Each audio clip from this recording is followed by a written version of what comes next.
Hey! This is JJ and Alex. I made a name for myself, I told you I won't be denied. As you wrap up your day, it's time to get your fix of the teams you live for and the sports you love. This is JJ and Alex, presented by G2G Bars on 97.5, the KSL Sports Zone.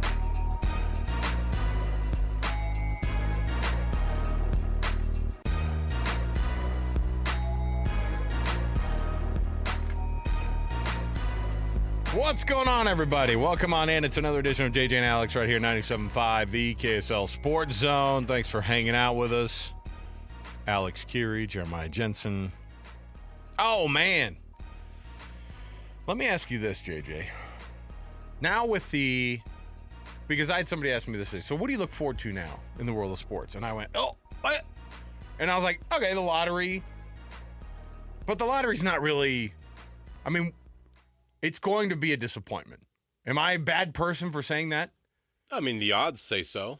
The logic tells you it's going to be. The logic tells you it's not going to. Because you only have a 14% chance to win it. You have a 50% chance to fall to fifth. That's also not an event. Like, it's not a sporting event, quote unquote, right? It's like, we're looking at it from the standpoint of what we're looking forward to, but I'm like, oh, yeah, I'm just looking forward to. And then I was like, the draft, the NBA draft, and even then you're like, those are two rounds that go really quickly. Wait a minute. So I'm trying to figure out what I'm looking forward to right now, JJ. What's wrong with you? What's what wrong with am this I looking forward This person's to? asking you that question. I didn't go, Are they just nothing. They're just football guy? Like, No, if there's no. not football going on, they're not interested in sports? Because They were basically telling me there's nothing going on right now? It's not that there's nothing going on, because the NBA playoffs are actually more exciting than I thought they were going to be. Okay? Even though there's only one series that's tied up, yes, there's been a lot of drama and a lot of interesting storylines. Hockey is better than we expected as well. But how about that Florida, that Panthers Lightning game? Panthers are Game 4 was awesome. Are up 3-1 now, but Both that does not tell the story of last scored night's. 2 goals in an 11-second span. Amazing. And I'm telling you, that Florida Panthers team might just end up walking away with that Stanley Cup. Last night we're doing TV. I told Matt Glade downstairs, our executive sports TV producer, after that game was over, I was like, Panthers are going to repeat. Panthers are the team, man. That was tough. Well, down like that to win at the end, and because they're good. Because the NHL playoffs are set up the way that they are, which is not just to have like the traditional 1-8, and to have teams that are playing one another that could frankly be your conference finals. If you saw Tampa Bay and Florida in the conference that would finals, be my East Finals. You wouldn't bat an eye. I think those are the two best teams in the East. Right, and they're playing each other in the first round of the playoffs. I don't buy the Maple Leafs. No, I don't. I'm not sure I'm not buying the Capitals either. Those are the two best teams. Yeah, and so I do wonder like if are we. I go back and forth about this because I love that this is the first round. The first round has given you crazy matchups. I mean, the Dallas Avalanche series has become. I also think those are the two best teams in the West. Tightly contested, and the Jets are faltering. I think I don't get it. I think Dallas and the Avs are the two best teams. But this is what happened last year too, right? Where you're like, make an argument for the Kings. Actually, you could look. There are still a handful of teams you look at and you go, well, they can still win it. But last night, maybe it was because I was so invested in watching that Tampa Bay and Florida game. I was like, man, these two teams are really good. I like both of these teams. Mm-hmm. And partly it's because Bear told us that Tampa Bay, that was kind of like, man, those guys are playing good hockey. Those guys are – and they could be out in the first freaking round. Yeah. That's who the head coach of the hockey club said. And by the way, that was a team that absolutely dominated – the hockey club anytime they met each other. I mean, it's a really good team. These are Florida and Tampa Bay represent 3 out of the last 4 Stanley Cups, right? Or 3 out of the last 5? 3 of the 5. 3 of the last 5. Yep. The bottom line is that I mean, I like the setup of the playoffs, and I wonder if the NBA were to do something like that, would it just kill it? Would it kill the playoff vibe? I'm trying to figure out what that would even be. And what those matchups would even look like if they were to do it the same way that the... You want me to do it real quick? Yeah, I want to know who would have been playing each other if they Start the cut and I'll do it. Yeah, okay, here's what we'll do. Let's fire it up officially.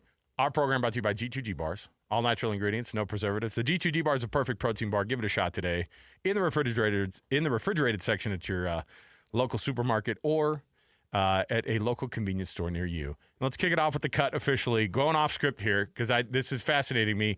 If the NBA ended up having these first round playoff matchups the way that the NHL did it, what would it look like? Let's kick it off right now. It's time for the biggest story of the day. This is what made the cut with JJ and Alex on 97.5, the KSL Sports Zone. And Trajan Wealth brings you this portion of the program. Trajan Wealth, your local trusted financial fiduciaries. Trajan Wealth is spelled Trajan Wealth.com. There you go. JJ, did that give you enough time to? Did that buy you enough time to at least give a look here of what this would look like? Yeah.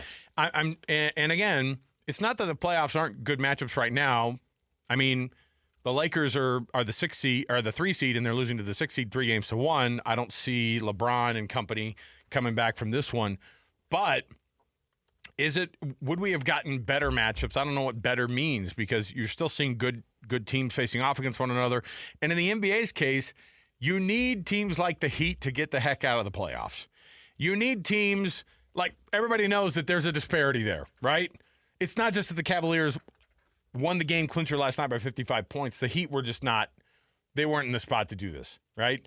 Right. And there are some teams that are just – they're in the playoffs, but they're just there because they got there, right? The Bucks feel a little bit like that right now too, obviously because of injuries and all the other sorts of things that go along with that. But I just wonder if this would have given us a little bit more of an interesting, quote-unquote, playoff. So what do you have here? Here's one caveat, and it's important. The NHL has 4 divisions. Okay. The NBA has 6. So would you give the Orlando Magic, the champions of the Southeast Division, with a 41-41 record, nice, a top 3 seed? Right. So I'm going to do that. Okay, so because divisions matter. Divisions matter. The division winner gets the top seed. So yes. A 41-41 Magic team under that scenario would no longer be the 7 seed. Wait, now hold on a minute. They become the 3 seed. So are the and the Nuggets would be the Northwest Division champ, right? Or whatever. No, the Thunder. Oh, the Thunder, of course. Yeah. So you don't have that problem. Okay. You actually would work out better in the West. Exactly the same. Yeah. With the Thunder winning the Northwest, the Lakers winning the Pacific, and the Rockets winning the Southwest. So let's do the East first. Okay. So we're going to go Cavs, Celtics. I'm going to give the Magic the 3 seed, which is going to bump the Knicks down. We'll see how that plays out. So then the Knicks are now a 4 seed.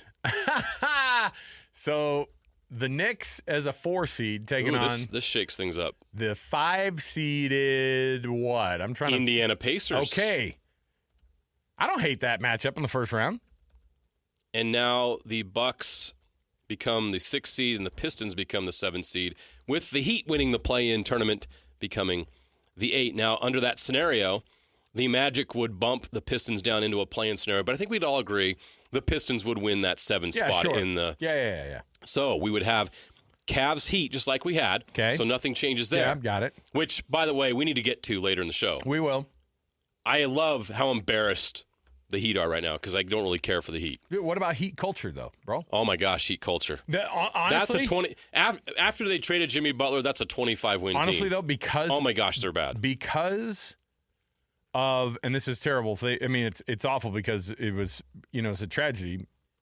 Because when Kevin Love's dad passed away, we all sort of felt like everybody saw the video of him hugging Tristan Thompson for that time, and he wrote that heartfelt, goodbye to his dad, and you should read that, by the way. It's pretty amazing.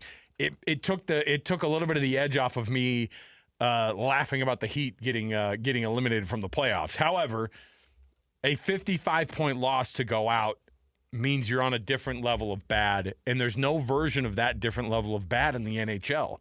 There's not a Heat team in these playoffs for hockey, right? Nope. I don't see any of them. So, okay, so that wouldn't change. What would we have with the 2-7, though? The 2-7 would become a Celtics-Pistons series. And I don't hate that either. That would be more interesting, right? Maybe a little bit? I think the Celtics are much better than the Knicks, and so I don't think it would be as competitive. Okay. But the Pistons being in the playoffs is a big step for them after winning 14 games last year. So was it 14 they won last year? Yeah, remember the long historical losing streak they had? I thought for some reason that they had actually... And they didn't get the first pick. For some reason in my head. Because they dropped to 5th, didn't they? Yeah. Oh, boy. I thought that meant that they... in my head, because they made such a big turnaround... They won 14 last year and 17 the year before. Now that's pain. See, in my head, Jazz fans... Buckle up, as our friend Bowler would say. Hey, Jazz fans, because how many games was it this year? 20? No. Did they win 21? No, the Jazz 18. did not win 18? 21. 18? 17 The Jazz 18? went 17 and 65, worst record in franchise history. So do you history. think that next year is our year for 14 wins? Because if the Pistons had 17 the year before and then the Jazz get 14 next year, yeah, that's some pain right there. I forgot that they had that historic losing streak. In my mind, that was 2 years ago because they're in the playoffs. Okay, keep going. All right. So, in the East, the Knicks and Pacers would play instead of the Bucks Pacers. The Bucks would play the Magic. And that's interesting because the Magic, with a 41-41 record, are the champions of the beat the Southeast. Bucks, the 6th seed? That would at least be a little bit more competitive. I do like series, the Magic, right? and they have been competitive against the Celtics, although it's 3-1. I think something's wrong with the Bucks.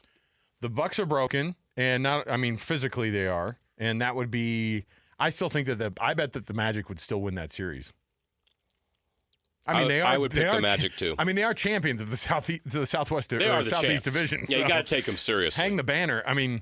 I think we have mentions here in the Delta Center of Northwest Division champions, don't we? Mm-hmm. Don't we have mentions of those totally meaningless, division titles that that you didn't even know that the Jazz were in a division, and if you did, it was like, oh really? Well, who's in it? And it's like, oh yeah, the Thunder because they used to be the Sonics. Okay, all right.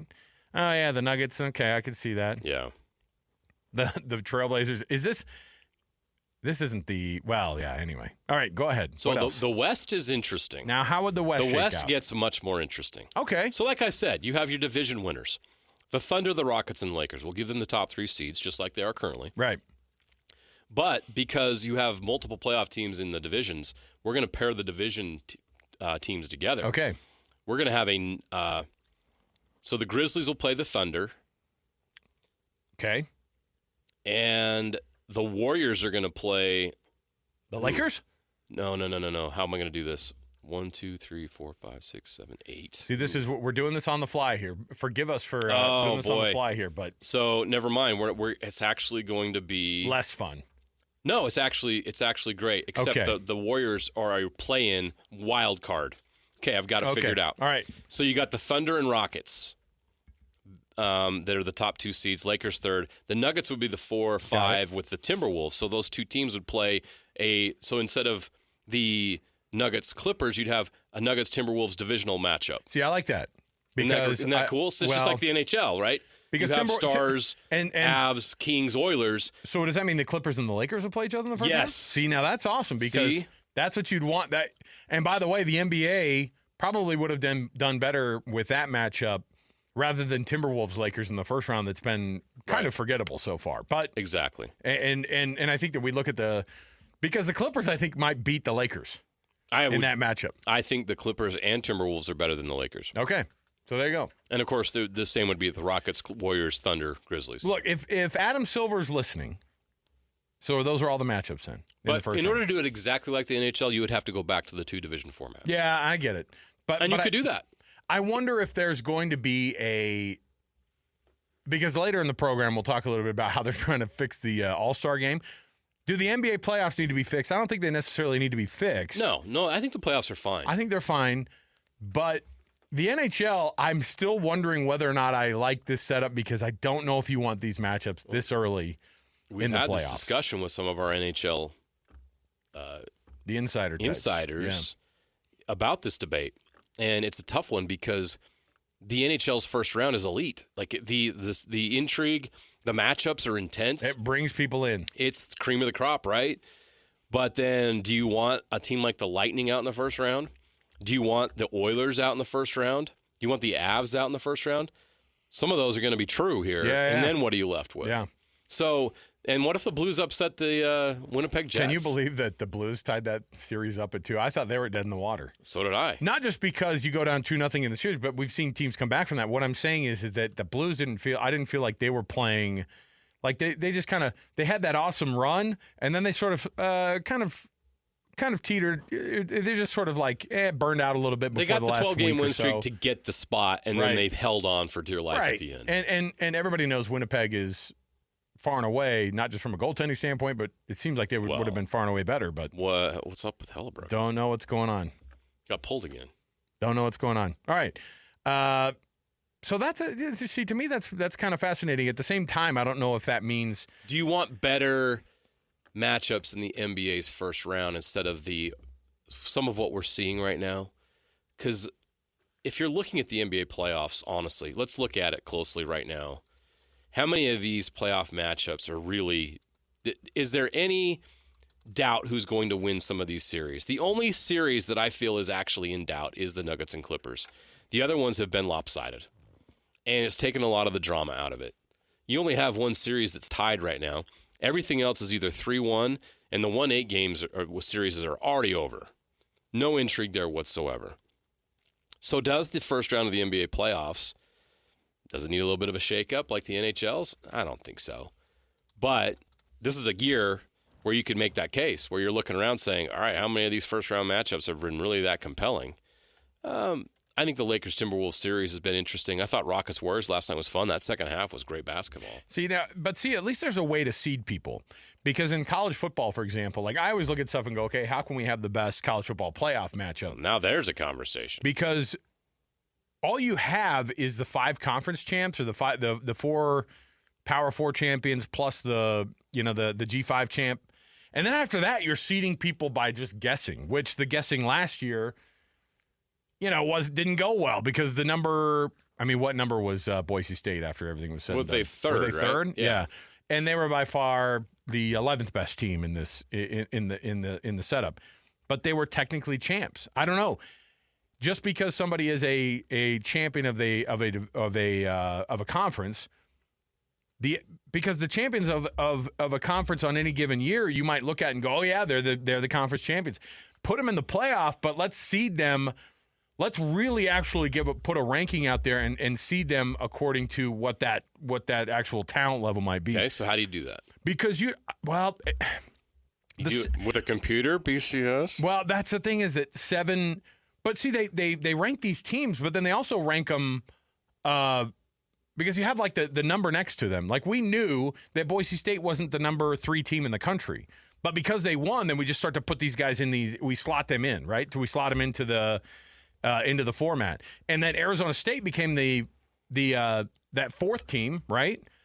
Because they weren't undefeated, and so Boise State got the leapfrog over them. But I don't think that we look before Boise State was put in that number 3 spot. What actual ranking were they? Weren't they 9th or something like that? Or yeah, like they 8th? should have been probably the 10 seed. So have them be that. Why can't the rankings just be the pure 1 through 12? Part of me agrees with that and agrees with you. My worry is it just opens the gate for the Big Ten/SEC to just say we're the top seeds. We're going to push everybody down to the bottom. We have 9 of the 12. Yeah, because as it stood, where did the last college football ranking? I think didn't it have Alabama at 9 or 11 or something like that? So they would have been like edged their way in. If we had the true way to kind of go through and seed these teams, and I don't know who does that because the college football playoff committee has its own. So let me pull up the college football playoff ranking. It has its own. And I'm not wanting the final one. I want that second to last one. Boise State was 9th. Okay. SMU 10th. Alabama 11th. Arizona State 12th. Okay. So if you just strictly took it 1 through 12 without any automatic bids, then Alabama would have been 11th. Of course, the ACC champ had to sneak its way in, which was Clemson, who was 16th in the college football playoff ranking, but earned an auto seed. See, again, that was the only team in the top 12 that was not. So there were 11 of the top 12 teams in the college football playoff rankings made it to the playoff. Alabama the only exception because Clemson upset SMU in the ACC championship game at the end there. Otherwise, it would have been chalk. So, by the way, Alabama would have been in. To let people know, that 14-team format that we thought that maybe we'd see next year, or I mean that's obviously been punted till 26 when the contract ends. Yeah. But the thing that everybody thought was going to change, the seeding format, that the ACC or that the SEC was like, hey, man, we got to figure out how this seeding stuff works. Now everybody's dragging their feet, and I don't know if you saw this, but they keep meeting, and nothing gets done. Sounds like corporate America. The seeding they had a meeting to have a meeting? The seeding will not get changed. Sounds like Seinfeld. The seeding will not get changed. So for some reason now, all that talk after it was done, everyone's like, oh, we got to fix this thing. Then the SEC looked at it and went, you know what? It was kind of nice having all these teams in there. We kind of dominated. We were still top of mind for everybody. We were still, even though, we didn't end up winning that national championship, and even though, they didn't have I don't think anybody looked and thought to themselves that those were the two teams who didn't deserve to be in it at that point. Because the number 8 seeded team in the college football playoff won the national championship. Ohio State was an 8 seed, no one ever felt for good reason. They lost to Michigan in their last game. They didn't go to the Big Ten championship game. But also nobody felt like that was a Cinderella story of the 8 seed winning the very first 12-team college playoff system. None of the conference champs won, right? And no one felt like they should. No one felt like they should. Everybody looked at Penn State and at Oregon, and they were like, "Yeah." You had the 5, 6, 7, and 8 seeds all advance. Wild, bonkers. Yeah, to the Final Four. Yeah. All right. Let's take a break. Hey, when we come back, we got a brand new guest coming on the program, and this one's going to be a fun one. Real Salt Lake has added an attacker to their attack that needs a lot of help. Johnny Russell signing with Real Salt Lake. And he's going to join the program. Newest winger for Real Salt Lake is going to join us on the program here, see what he can do to add to this attack that Real Salt Lake needs desperately. Alex, yes? Are we wrong? No? Our producer, Alex, is very invested in whether or not this thing's going to shake out for Real Salt Lake. We'll have Johnny Russell on the program next, give an idea of what... Alex is just not very happy because they signed somebody who played for the hated Sporting Kansas City. Hey, but listen... All is forgotten. Once they get that claret and blue on, we don't Based hate. on the look of his face right now, I'm not sure it is. Guess where that paycheck's coming from now. Let's go. All right, we'll talk to Johnny Russell next right here, 97.5 the KSL Sports Zone. Your home for the best coverage of the Jazz, Utes, and Cougars is right here on The Zone. This is JJ and Alex, presented by G2G Bars on 97.5, the KSL Sports Zone.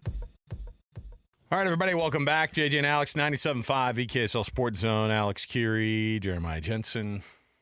It's a Tuesday, but tomorrow's Wednesday. You know what that means? It's a win ticket Wednesday tomorrow. Right here on the KSL Sports Zone all day long.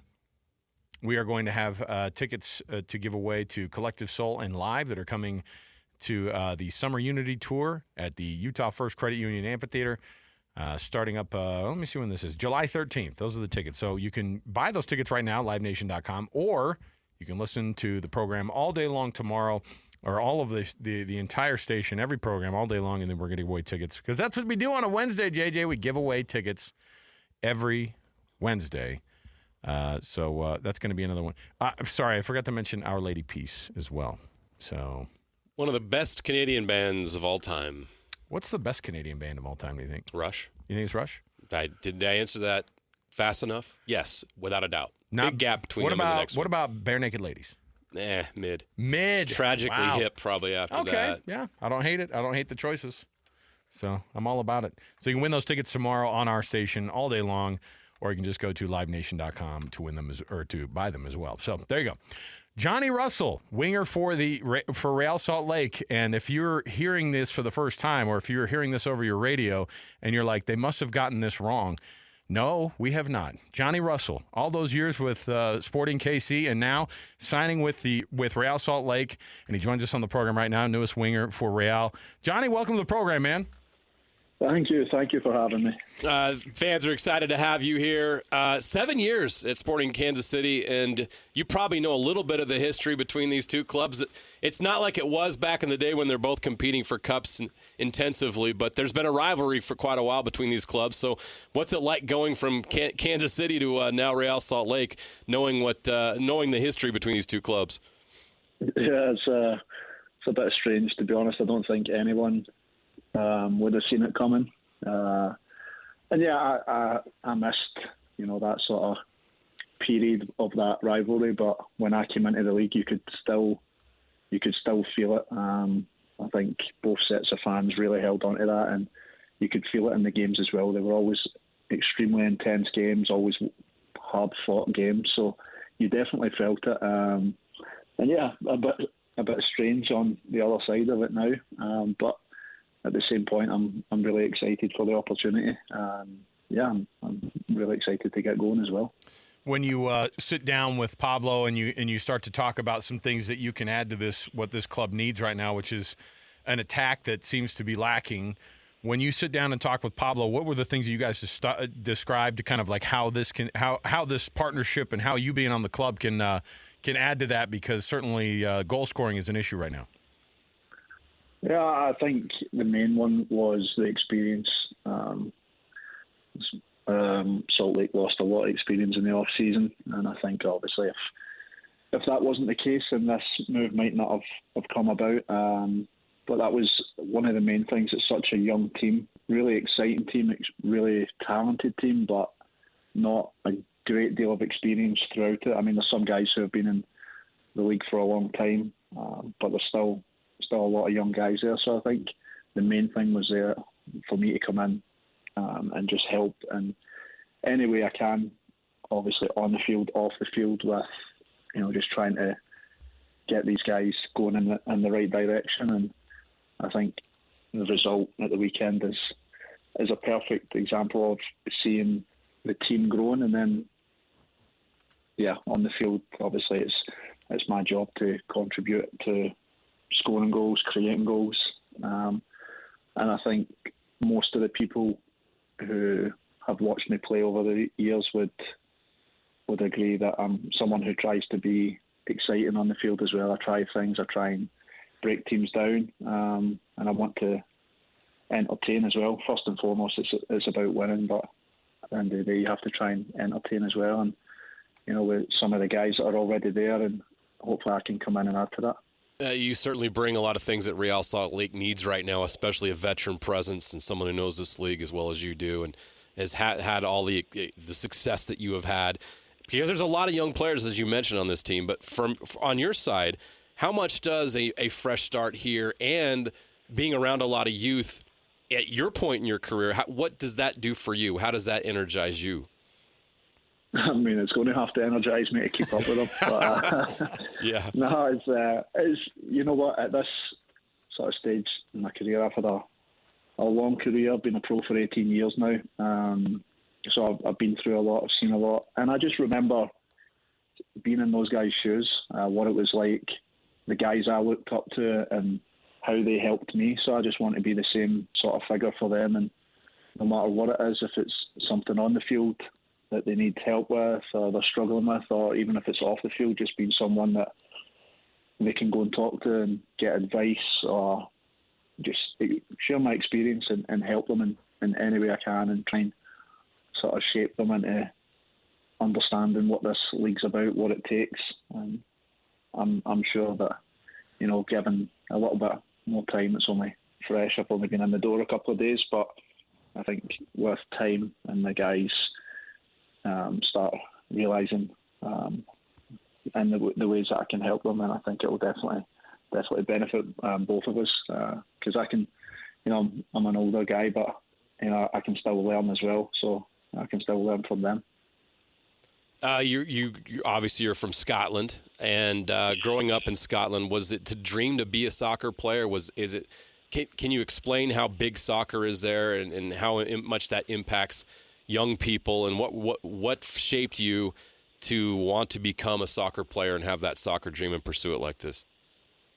Yeah, it's the only thing I've ever wanted to do. I started playing, joined my first team at 4, and ever since then, that was a dream. And it's always a dream that when you say it, people are going, "Oh, well, you know, the amount of people who actually achieve it."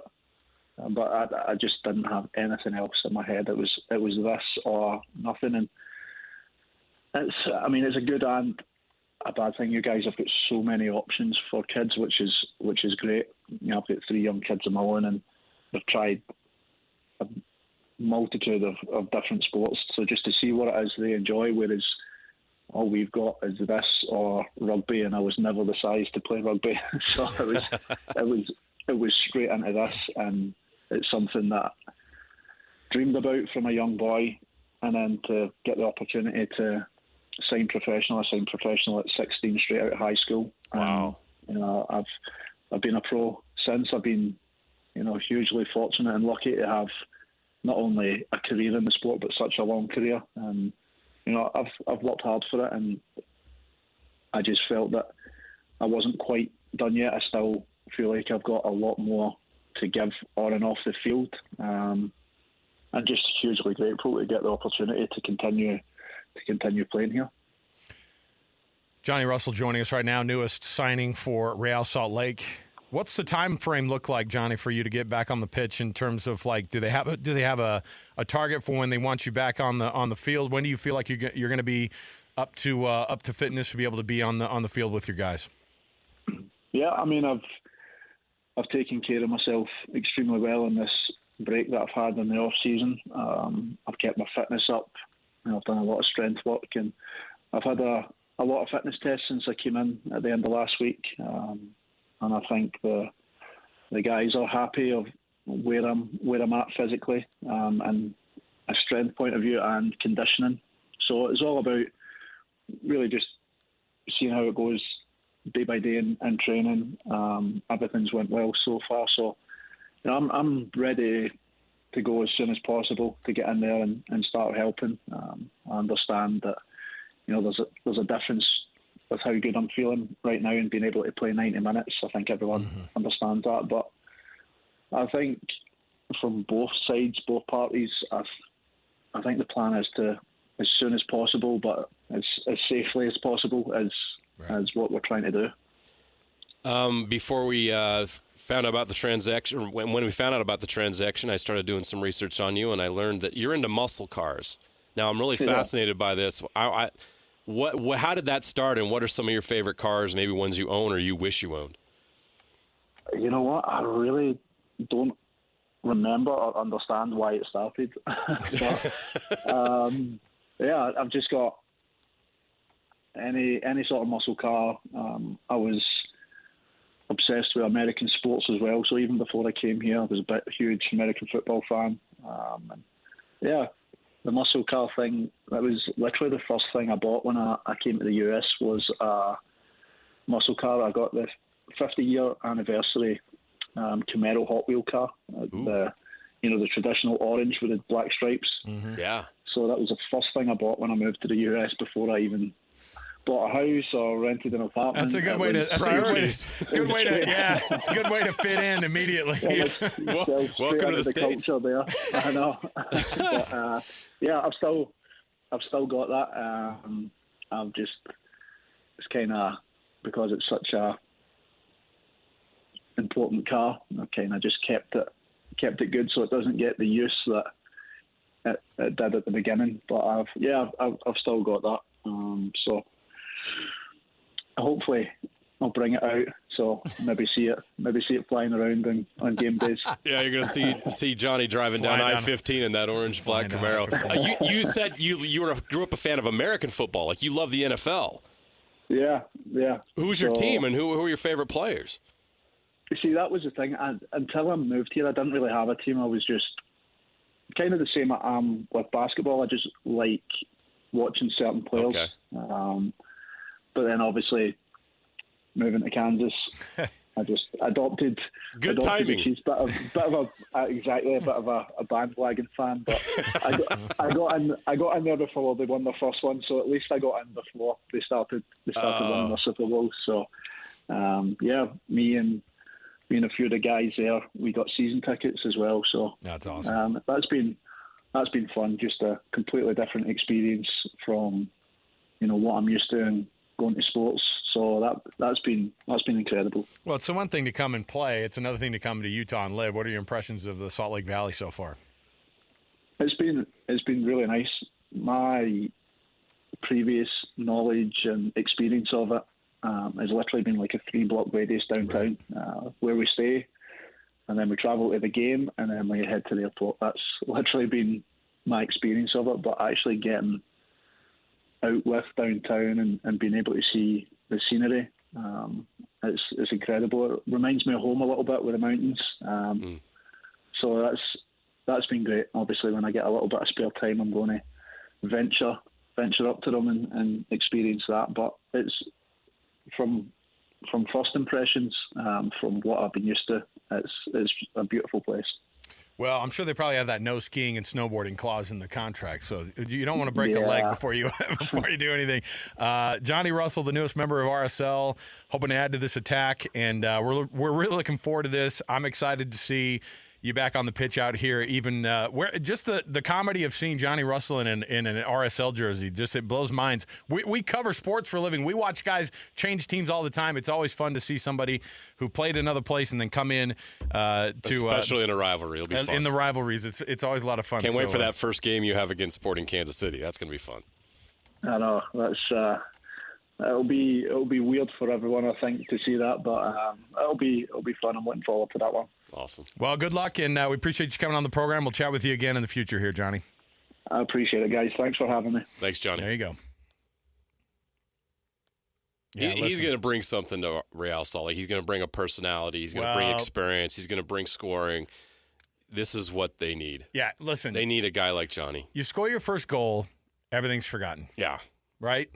Yeah, that's the reality. Is that once you score, well, a you goal, know how it goes. Like you hate a guy. Like, hey, were you hate a team, and you hate a guy, and then he becomes your guy. Our producer Alex, were you at least nice to him on the phone? Yeah, I was. Oh, okay. I was nice. I was cordial. I didn't even bring up Sporting Kansas City. Well, he's your guy now. Yeah, he's on now. our side. He's on the good side. He's the good guy. Look, I wouldn't mind if you bought one of his jerseys in solidarity. All right, no. It's going to take some time. I can't remember the last time I bought a kit. Well, listen. This is a good time to get back into it. It's a good time to get back into it. That checkered one's pretty nice. It is. Go get yourself a checkered Johnny Russell. All right. Do it. We're going to take a break here. We'll come back. We've got more right around the corner. We've got our a Would You Rather. I've got one for JJ here. It's got a theme to it, and he's going to have to play along. So stay here. More to go. 97.5, the KSL Sports Zone. Real-life hypotheticals to get your brain churning. As JJ and Alex ask, would you rather?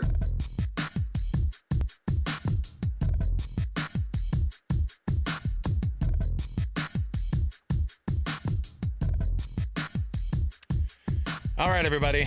Welcome back. JJ and Alex, 97.5 KSL Sports Zone. I don't know if you know this, but next week is Mother's Day. Okay? And you know how that is, because it's not just Mother's Day, it's also Wife Day, right? I mean, that's the way you got to treat it, okay?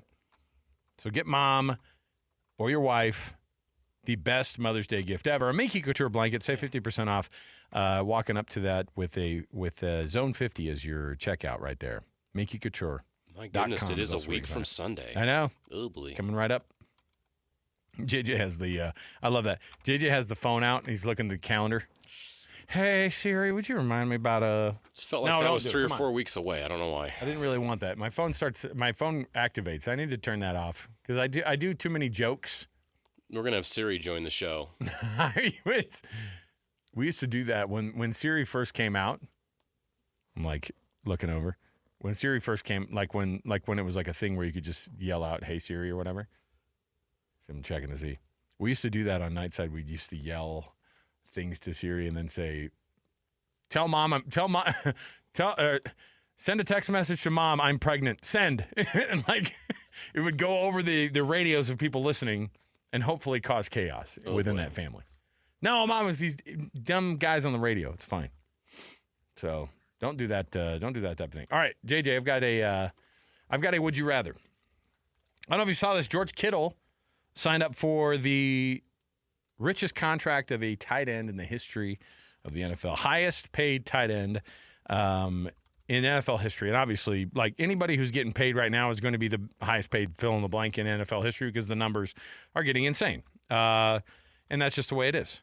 But so I wanted to give you a list, and then you tell me what a tight end, the would you rather tight end, which the tight end is that you'd rather have on your roster all time. All right.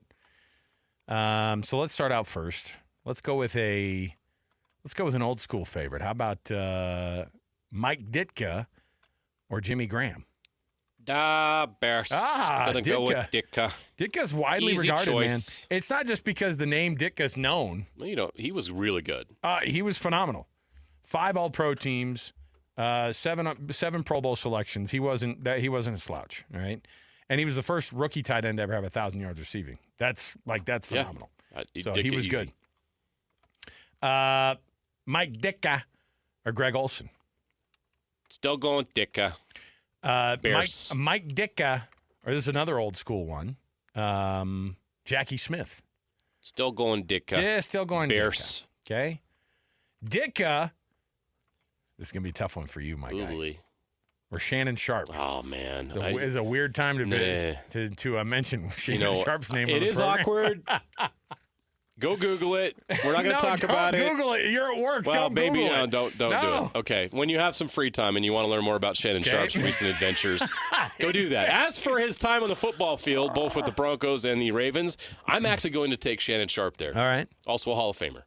Shannon Sharp or Jay Novacek? Jay Novacek from the University of Wyoming. Look at that. Still going to go. Oh, still going to go Sharp. there. Okay. Shannon Sharp or Jason Witten? Still going Shannon Sharp. Really? I know Cowboys fans are going to hate me for that because they love Jason Witten down in Big D. Well, and he's... Is Jason Witten a Hall of Famer? Oh, he will be. Think so? Yeah, he's second all-time in tight end receiving. There you go. He's like Okay. almost 14,000 yards receiving. That's wild. He had 1,215 catches in his career. Yeah. That's quite a bit. 5 All-Pro teams, 11 Pro Bowls. Yeah, That should be I enough. think he's going to be Yep. in. Did he win a title? That's why I asked. Sorry, Cowboy fans. Sorry, that was rude. Who did you pick? Oh, still Shannon Sharp. Shannon Sharp, who won 3 Super Bowls. By Shannon Sharp or Gronk? Oh boy, Gronk actually. Really? I don't think we get caught up in the goofiness of Gronk and all the weird, all the funny, frat boy stuff. Dude was an unstoppable force. We've never seen at the tight end position. He is my choice. In a single season, Rob Gronkowski was holds the record still for most receiving touchdowns for a tight end, 18. Not bad. Yep. This one is going to get hard. Gronk or Antonio Gates? Still going to go Gronk, but congratulations to Antonio Gates on being named to the Pro Football Hall of Fame. Widely regarded as maybe the best ever, considering Undrafted, also kind by of the way. considering his background, right? Yes. Antonio Gates or Travis Kelce? I went Gronk, but this is where it gets tough. Ooh, boy. Gronk or Kelce? Gronk or Kelce? Put the personal lives aside. Sounds like a weird dating show. Gronk or Kelce? Gronk or Kelce? I'm going to go Gronk, but man, Kelce's been pretty good. Maybe it's my bias against the Chiefs, but I'm still going to go Gronk. The thing about Travis Kelce is that, and this is even with considering Gronk. I think those are the 2 best tight ends all time. You can debate it. Well, they're the 2 best tight ends in postseason history for sure. For sure. But now you were that set on the. So now, what did you say? You said Gronk. I went Gronk over Kelce. Okay. See, and it's just sad because I'm giving you all these Kansas City Chiefs. Gronk or Tony Gonzalez? No, it's Gronk. Really? Yeah, easy. Gronk is. I think Gronk and Kelce are the 2 greatest tight ends ever. Tony Gonzalez has the most yards and receptions by far of any tight end ever. How many Super Bowls did he win? 10 All-Pros, 14 Pro Bowls. Well, yeah, I get it. But I mean, like, if he was on these same Kansas City Chiefs teams right now, it would be the same thing. He has, let me see here, 15,127 yards, 1,325 catches. Those are both tops all time for a tight end. and you're still feeling confident that I'm Gronk, still going Gronk. So Gronk is the greatest tight end of all Gonzalez time, would probably be according my to you. third But all time. so you have put Gronk as your best tight end in the history of tight ends. You're an insane person. Why? Look, our producer Alex agrees. You're an insane person. I'm an insane person? Yes. That's There's a hot no way. take? Gronk's the best tight end ever is a hot take? There's no way that Gronk is the best tight end ever. I think it's interesting you said on this list, these are the guys that I want to go with, but I get to Tony Gonzalez and Antonio Gates and you throw those guys out the window? Come on, man. Just because they don't have Super Bowls? Well, they're all great, but how do you separate them? By how prolific they are, not just by their famous girlfriends or their USAA commercials. Come on. So you think Tony Gonzalez Number is the one. greatest tight end? Abso-freaking-lutely. Statistically, you're correct. Okay. Statistically. All right. And the other, well, Gronk's retired. Kelsey's still playing. He is. Or his And corpse is still He shouldn't playing. be, yeah. But there you go, yeah. Now, I like how you left Kellen Winslow out of the conversation. Kellen Winslow Sr. was one of the best. But I see if I was going to go, but Ditka made my old school list before Kellen Winslow Sr. did. So there you go. All right. Let's, Kittle not on the top 10 for you, though? He's getting there. Yeah, I mean, he's getting there. Yeah. What's his contract? What did they say it was? What's the number? Oh, 4 years, 76? Yeah, it's almost $20 million a year, and it's on top crazy. of it, he gets 40 guaranteed. Or maybe it was a signing bonus. He got 40. That's crazy. Good for him. He deserves it. He's really good. And the thing about Kittle is he's super smart, and I think he's one of these wily, just like these guys who gets out there and he's going to out-athlete you, but he's also going to outwit you. So And he brings that fire. You ever hear him mic'd up in games? Yeah, he's crazy. I don't know if you watched that receiver special on Netflix. He's crazy. He's really good, and he's kind of the life of that team. It's so awesome. He All right. deserves it. Purdy's lucky to have him. All right, we'll take how did they even have money to make that deal, by the way? I don't know where John don't Lynch know. is coming up with this cash. I man. don't know. I'm going to go sit in my corner of shame because I failed the would you rather. Well, no, I mean it's a preference, but you were dead wrong. But my preference is terrible. Okay. I am an idiot. Oh, all right. We're going to take the break here. We'll come back. We've got more around the corner. When we return, we're going to get into these NHL playoffs a little bit. We're going to get our he is, of course, one of our favorite people to chat with, Cole Bagley, Utah Hockey Club insider. He's going to give us the breakdown of these playoffs so far, and we're still torn on whether or not we want to see some of these teams eliminated in the first round. But stay here. We've got more. Stay right here on your dial, 97.5 the KSL Sports Zone. Accessing. When TV and radio collide. Love it. This is what you get. You're listening to JJ and Alex, presented by G2G Bars. Don't touch that dial. On 97.5, the KSL Sports Zone. Welcome back, everybody. Hour number 2 of the program. JJ and Alex, 97.5 the KSL Sports Zone. Alex, Kirry, Jeremiah Jensen. JJ, of course, has just declared Rob Gronkowski is the best tight end in the history of the world. So that's where we're at in this program. Look, Shannon Sharp, he was close on the list, but yeah. Cold takes, huh? Is that bad? I think we cornered you on that. The thing is that Who is he? Do you think he's top 3? I guess I didn't ask you like, hey, I'm looking for the best one ever. I did say What would Tom Brady's legacy have been without Gronk at the end of his career? Yeah, I agree. How many Super Bowls would Tom Brady have without Gronk? Did Gronk win that title with him, or did he come back the last year and he wasn't? Was he? He was with Tampa Bay, yeah. He was. So he won the Yes. title with him there too. Oh yeah, that's Yep. right. Did he dent? Is that when he dented the trophy? The I think so. Remember they were throwing it across each other. Yeah, on the but boat? I think that no, it was on a boat, Yeah. and so I think that's when he Yeah. dented the. They both got a little tipsy. Well, little is not even close to what it was. I think a lot. I don't think Gronk knows What happened any that other day? way, but a lot. Our producer Alex is looking at us funny. Look it up. Look for the dented Lombardi Trophy. They pull a JD Vance and break That was it. at the Pats. Oh, okay. It was at the Pats. Why were they on a boat? The boat was with the Bucks.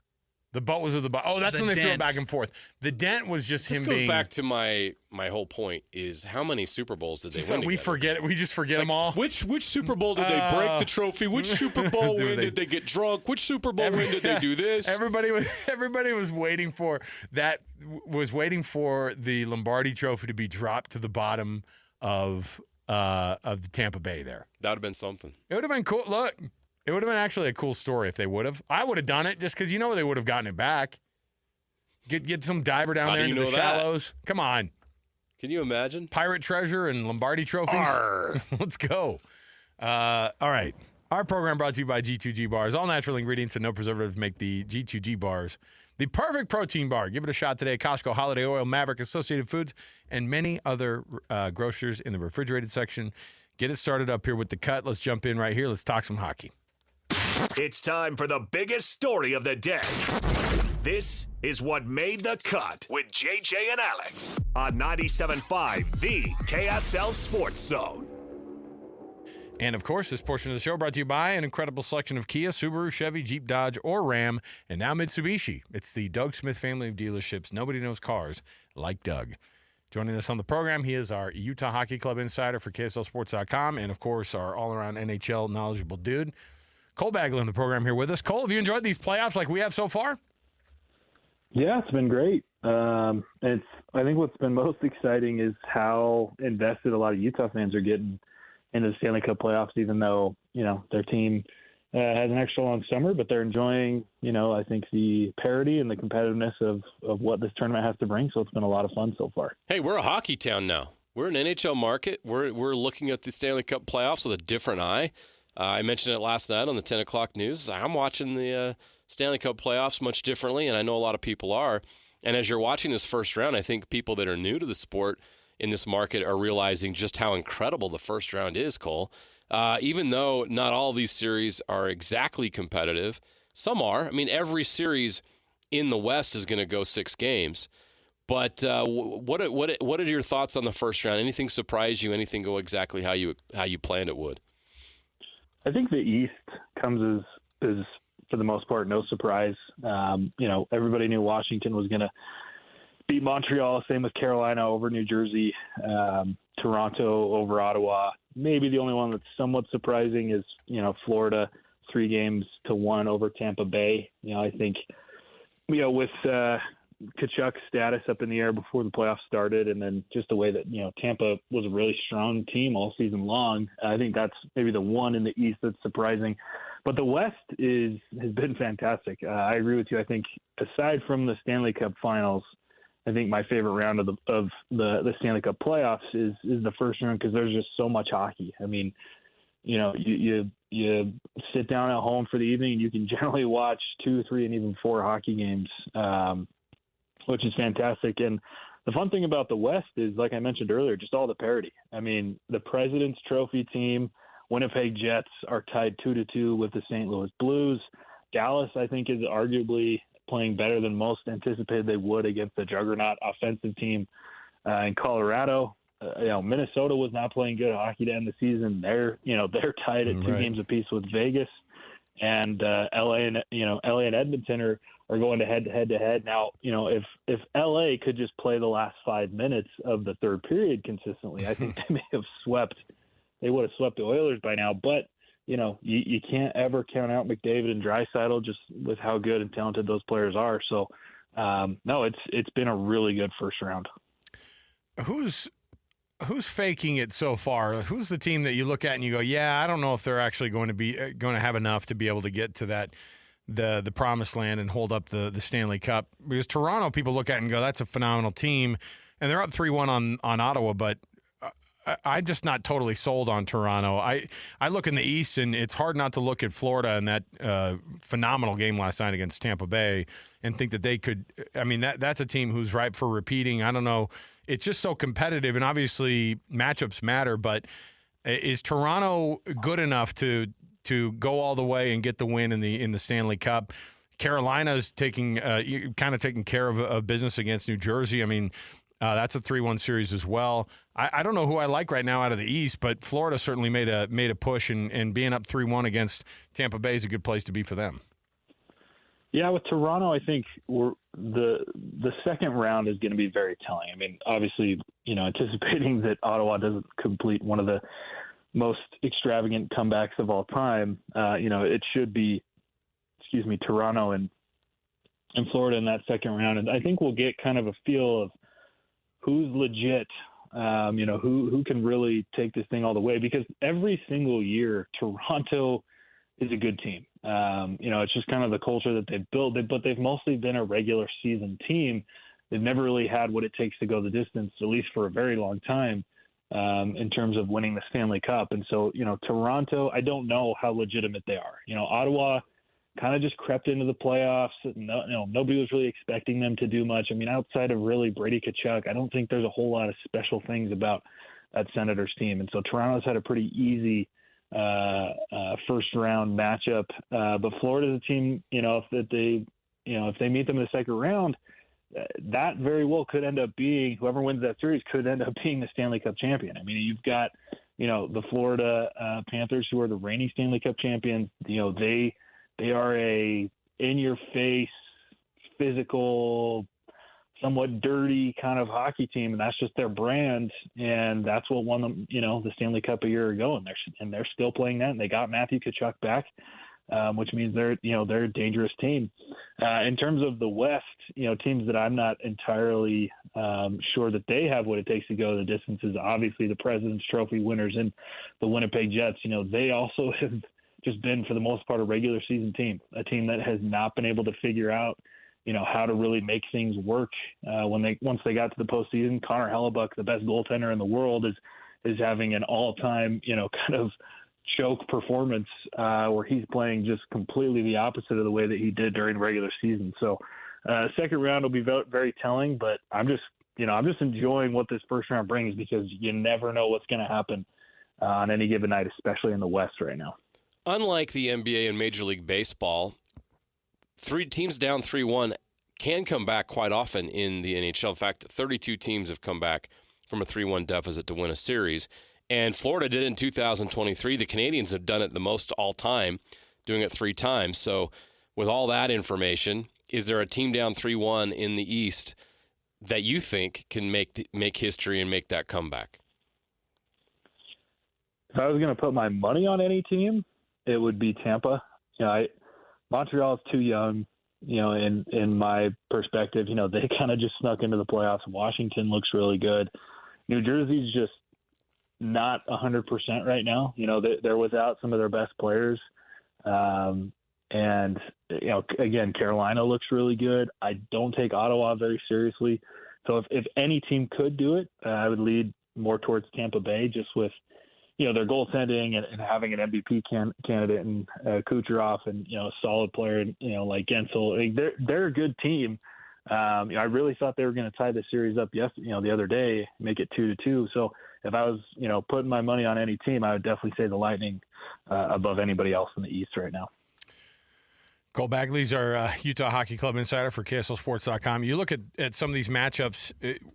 Where do you think that the hockey club would actually find itself in the next couple of years if you were to compare yourself to or compare the club to one of the teams who is in the playoffs right now, or could replace a team in the playoffs, or obviously next year people have their sights on what this could look like for the Utah Hockey Club being in the playoffs. So if we're to kind of project ourselves in the future here, what type of a style of a team matches what Utah is right now?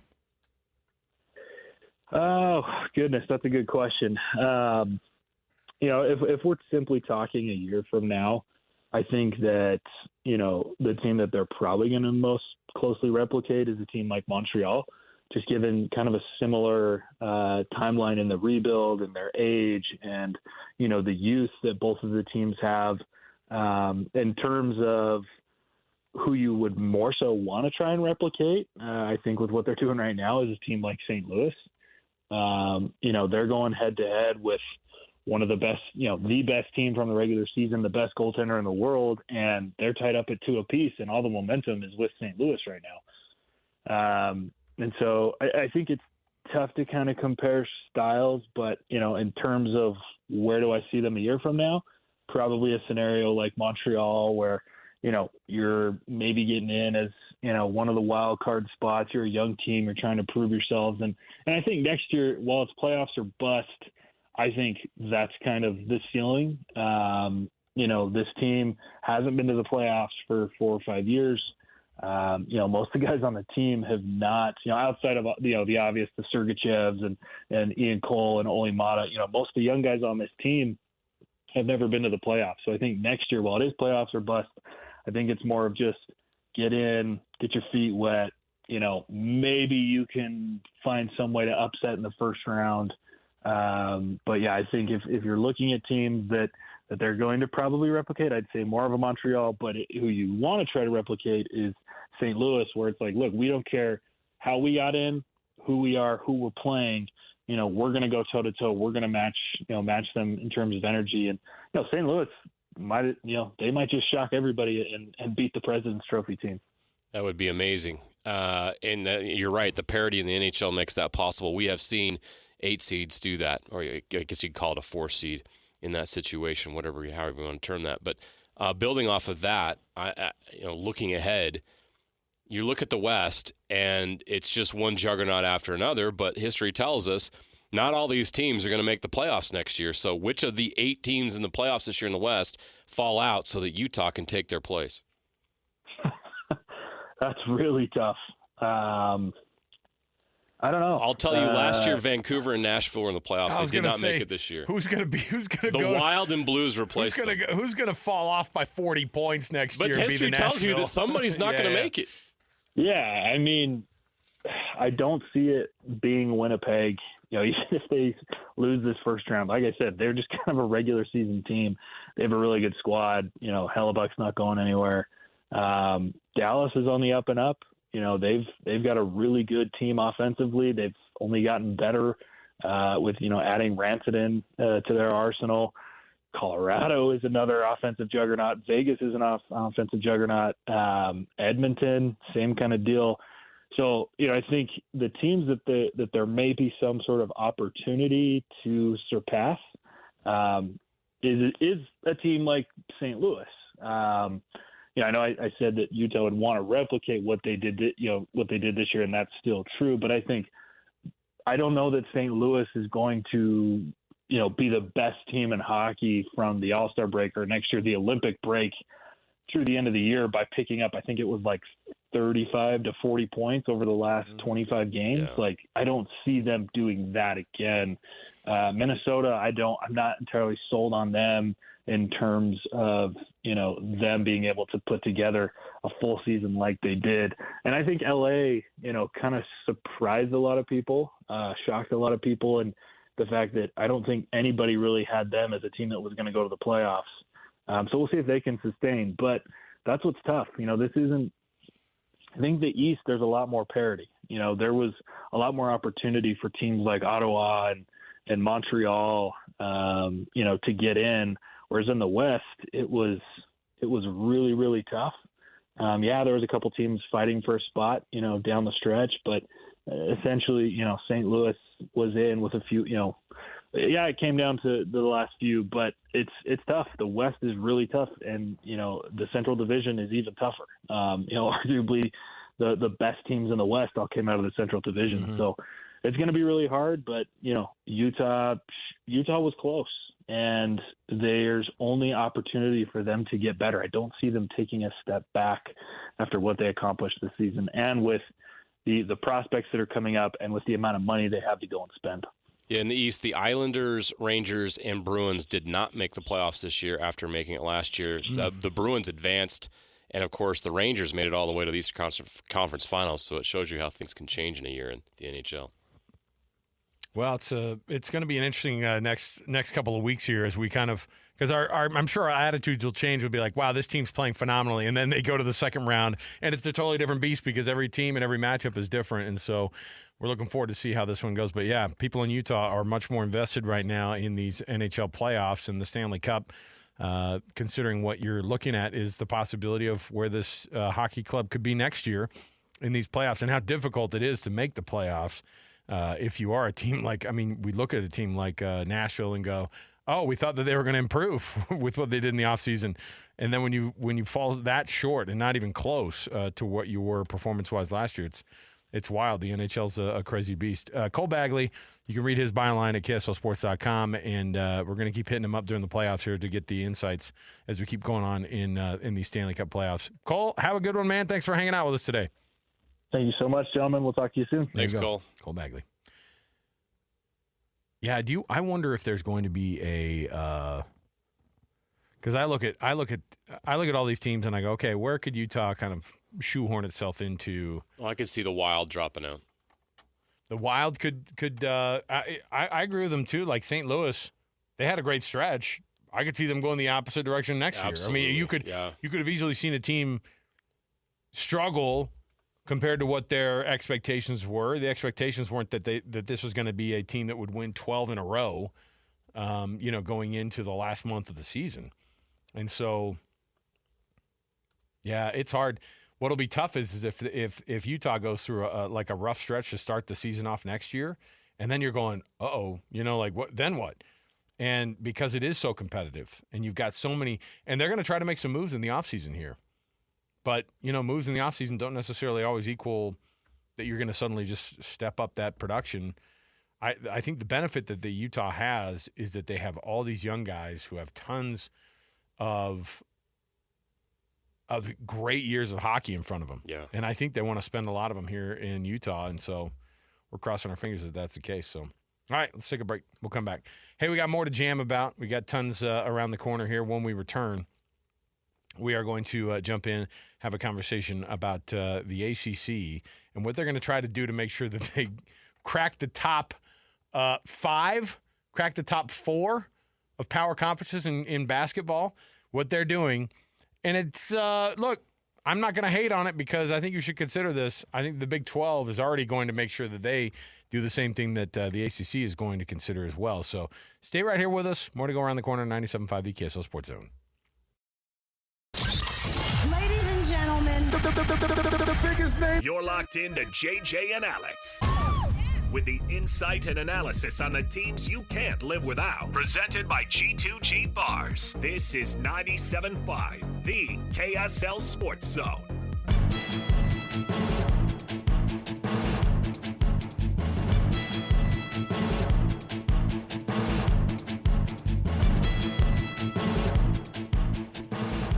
All right, everybody, welcome back. JJ and Alex, 97.5 the KSL Sports. And oh, you know what that sound is? It is a breaking news moment on the program here. Last fall, you saw that Salt Lake City and Salt Lake County had approved some plans for a downtown hub, a downtown sports and entertainment hub for Look how trendy you sound. Sports and entertainment hub.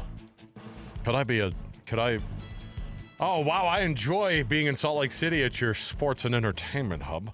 What are we doing this weekend? I want to go hit a hub.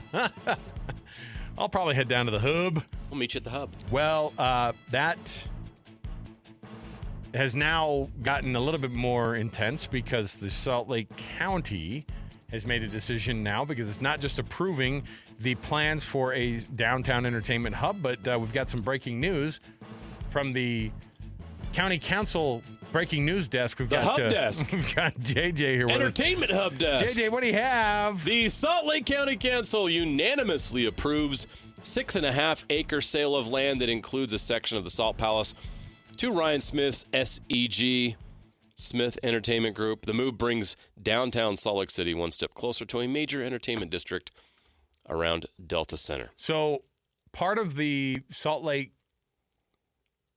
part of the Salt Palace and Convention Center, so a chunk of it, is it going to be like, so there are parts between the Netherlands and Belgium where the border runs through people's houses and they actually have to like mark where it is through the houses. Is that what we're looking at here? Sounds like it. You're gonna have part of the Salt Palace that's owned by Ryan Smith and SEG, and then the other part that's owned by Salt Lake County still. I don't get how that works, but we're talking 6.5 acres is not insignificant, obviously. I think that a full square block of what's a full square block in terms of So acreage? it covers the Salt Palace from 300 west to 200 west. I'm trying to figure what the acreage. The base price of the sale is going to be $55.4 million. Okay. One city That's block. a large real estate transaction. Yeah. So one city block is about 4 acres. Okay. So you're talking about a block and a half, basically, of space, and about 57. What did you say? $56 million worth of real estate. $55.4 million. I'm interested to see what they're going to do with it. I'm interested to see what SEG is going to do with the land itself, because obviously, as they get closer to making this downtown entertainment and sports hub, because we're talking about whatever the new version of the Delta Center is going to look like on the inside, to make it sure that it's a work has already begun there. Hockey and an NBA stadium all at once. They want to revitalize downtown. There have been a lot of people, JJ, in the time that you and I have been working downtown, that have tried to revitalize downtown, and some with better success than others. I think that you and I could both agree the downtown is in a better spot than it was 20 years ago when we first started working here. Yeah. But there's still a lot of work to be done. It's one of these things where people scratch their heads and they go, why is it the downtown kind of dies at night? Like that, it's still an issue. People make fun of the hashtag nightlife still in Salt Lake City because our city kind of shuts down a little bit. And I will say that a lot has improved, at least from the standpoint of feeling safe downtown. Sure. The amount of residences that have gone up just in the past. That's positive. Between Delta Center and the convention center. People actually live here. They're going to be here. Yeah. And then if you give them places to shop and work, they have reason to be here. And if you now have from the Gateway through this new district all the way to City Creek, that's quite a span. Yeah. Of land in downtown that's dedicated to shopping and entertainment and dining and living, actual residences. So, from that standpoint, it should, once this is all completed, really revitalize and make this a bustling little area, which is, I think, the plan and why everybody's supporting this. On 3rd West at 55 South, we're talking exactly a block from us, because we're at 55 North and 3rd West. So you're talking about that entire block that is the part of the Delta Center that is on 3rd West, that is that east side of the building. And then where you walk across the street there, you're at the convention center. Correct. Immediately. Yep. So that block. That whole block going from 300 to 200. From 300 to 200 gets taken over and is part of SEG. And then where 2nd West is, and then over to what would be West Temple, that part of the convention center would stay kind of the traditional convention center. Then is that what we're talking about? Or whatever they're going to do to make it look like a sports hub, sports and entertainment hub. All I know right now is that land is now going to become part of SEG. Okay. And all part of this thing. And it's going to be interesting, fascinating, exciting to see it all come together. Okay. Because we're all trying to picture what that area will look like. We've seen the renderings, which is fun and cool and exciting, but to actually see it happen in person is going to be quite something. Okay. Well, looking but it's forward on the to way. It. It's look, a unanimous decision, and the sale is moving. There are renderings that will mean a lot to some people, obviously sitting around on some computer somewhere. That I think that, and we've seen some versions of this, but I think that now that they have the actual acreage plotted out of what they're going to be buying from the county and making that a part of what this is, this deal. I don't know. Here's the deal too. I know people who live here in Salt Lake City. We still own a house here in Salt Lake, and when we lived here, there were people who were just full on like, nah, I don't like what downtown's turning into. And I think that this is a positive move. There are a lot of people who haven't liked to go downtown for years. And on top of the fact that as sports fans, we're a big fan of this, I think that this will revitalize a lot of what we've been trying to do downtown here. So here's hoping. So there you go. It's official. They voted unanimously to sell that What was it? 6.5 acres? 6.5 acres. 6.5 acres of the convention center, the Salt Palace Convention Center here downtown in Salt Lake City, right across from the Delta Center. So we'll be interested to see what they're going to do with it, the Smith Entertainment Group. So there you go.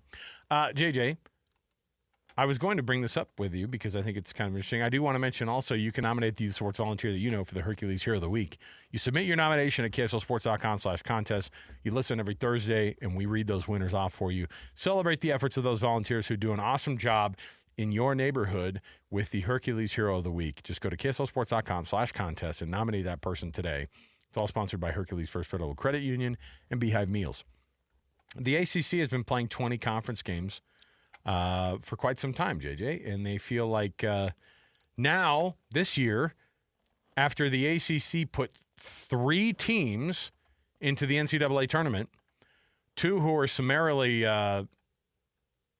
made quick exits from the NCAA tournament. Duke, of course, represented the conference very well and got themselves into the Final Four. But I will say that the ACC, everybody looks at, and you assume for the years that I grew up, JJ, and for the chunk of time that we've, covered this sport, the ACC has always been the power. It's been a power. It's been, all the championships seem to have always gone through not just the Tobacco Road schools, but the ACC was always that power conference. The Ken Pom ratings look like this now. The conference Ken Pom ratings went number 1, the SEC. Number 2, the Big Ten. And they're kind of close in numbers there. Number 3, the Big 12. Also pretty similar in numbers when it comes to those 3. So those top 3 They're are not the 3 in best question. conferences. I don't think there's any debate. You have a bit of a fall off to get to the Big East, but the Big East is for sure that next best conference. The ACC is way off and is way down the list and is the number 5 ranked team according to the Ken Pom ratings in terms of teams that are expected to go 500 or better in conference play. And the ACC thinks that removing 2 conference games and adding 2 other games that are in that, I don't know, JJ, that month before the season when everybody's trying to get as many wins in those as they December can. conference games, which is always awkward and weird. Right. It feels too early. Well, and I think that now you're going to find the ACC who's going, let's go to the 18-team conference or the 18-team conference schedule and add some non-conference games because that will potentially boost the league's standing in metrics, and the metrics matter at the end of the year. The ACC is looking at that, and I think that Jim Phillips, as the commissioner, needs to probably say, hey, step back. How do we make ourselves the best, one of the power conferences again? This is a little step in that direction, but I think you see a lot of teams, because I think we talked about this as well, because the Big 12 already plays 20. They played 20 conference games. They went to the this year. 20 last year with the expansion, and they've already scrapped it. And they're already going back. Yep. And that's going to help them in terms of metrics as well. Teams need a break during the season. So 18 is perfect number. 20 is too 20 many. was a lot. And, it worked out for a team like BYU, who had an exceptional season. But teams who are playing 20 conference games, it's a freaking slog. That's a grind. To try to make sure in the ACC, in the Big 10, in the Big 12, in the SEC, those are long stretches. 20 games of your 34 of your schedule end up being against teams that are just like you. And in the case of the ACC, what they're worried about is they kind of eat their own, right? Yeah. Well, especially now, you look at the ACC, and what's the gap between them and the Mountain West Conference right now? Not much. It's not much at all. In fact, I think both had 4 teams in the tournament, if I remember correctly. The ACC had Louisville, Duke, North Carolina, and Clemson, and only one of those teams advanced past the round of 64. So the ACC has to do something to build its profile and to become relevant once again, because it's fallen off. Yes, growing up, the ACC was the preeminent conference and was for a long, long time in college basketball. Mm-hmm. It is no longer, and it's barely above some mid-major conferences right now. They've got to make a change. But it makes sense, and they're not the only ones. The Big 12 did the same this year. They scrapped the 20-team schedule, a 20-game schedule, I should say. Mm-hmm. And we'll see how that impacts the Big 12. It did feel like that was just too many. It feels like these teams are beating up on each other. And, it's hard, though, because those 2 extra games allow some teams to play each other that otherwise wouldn't, which was fun. But you have to sacrifice something there, and I think it's worth it to sacrifice those 2 extra games. Maybe it's an opportunity for BYU to get a home-and-home with Arizona like they did this year, or maybe it's a chance to play Houston if you don't.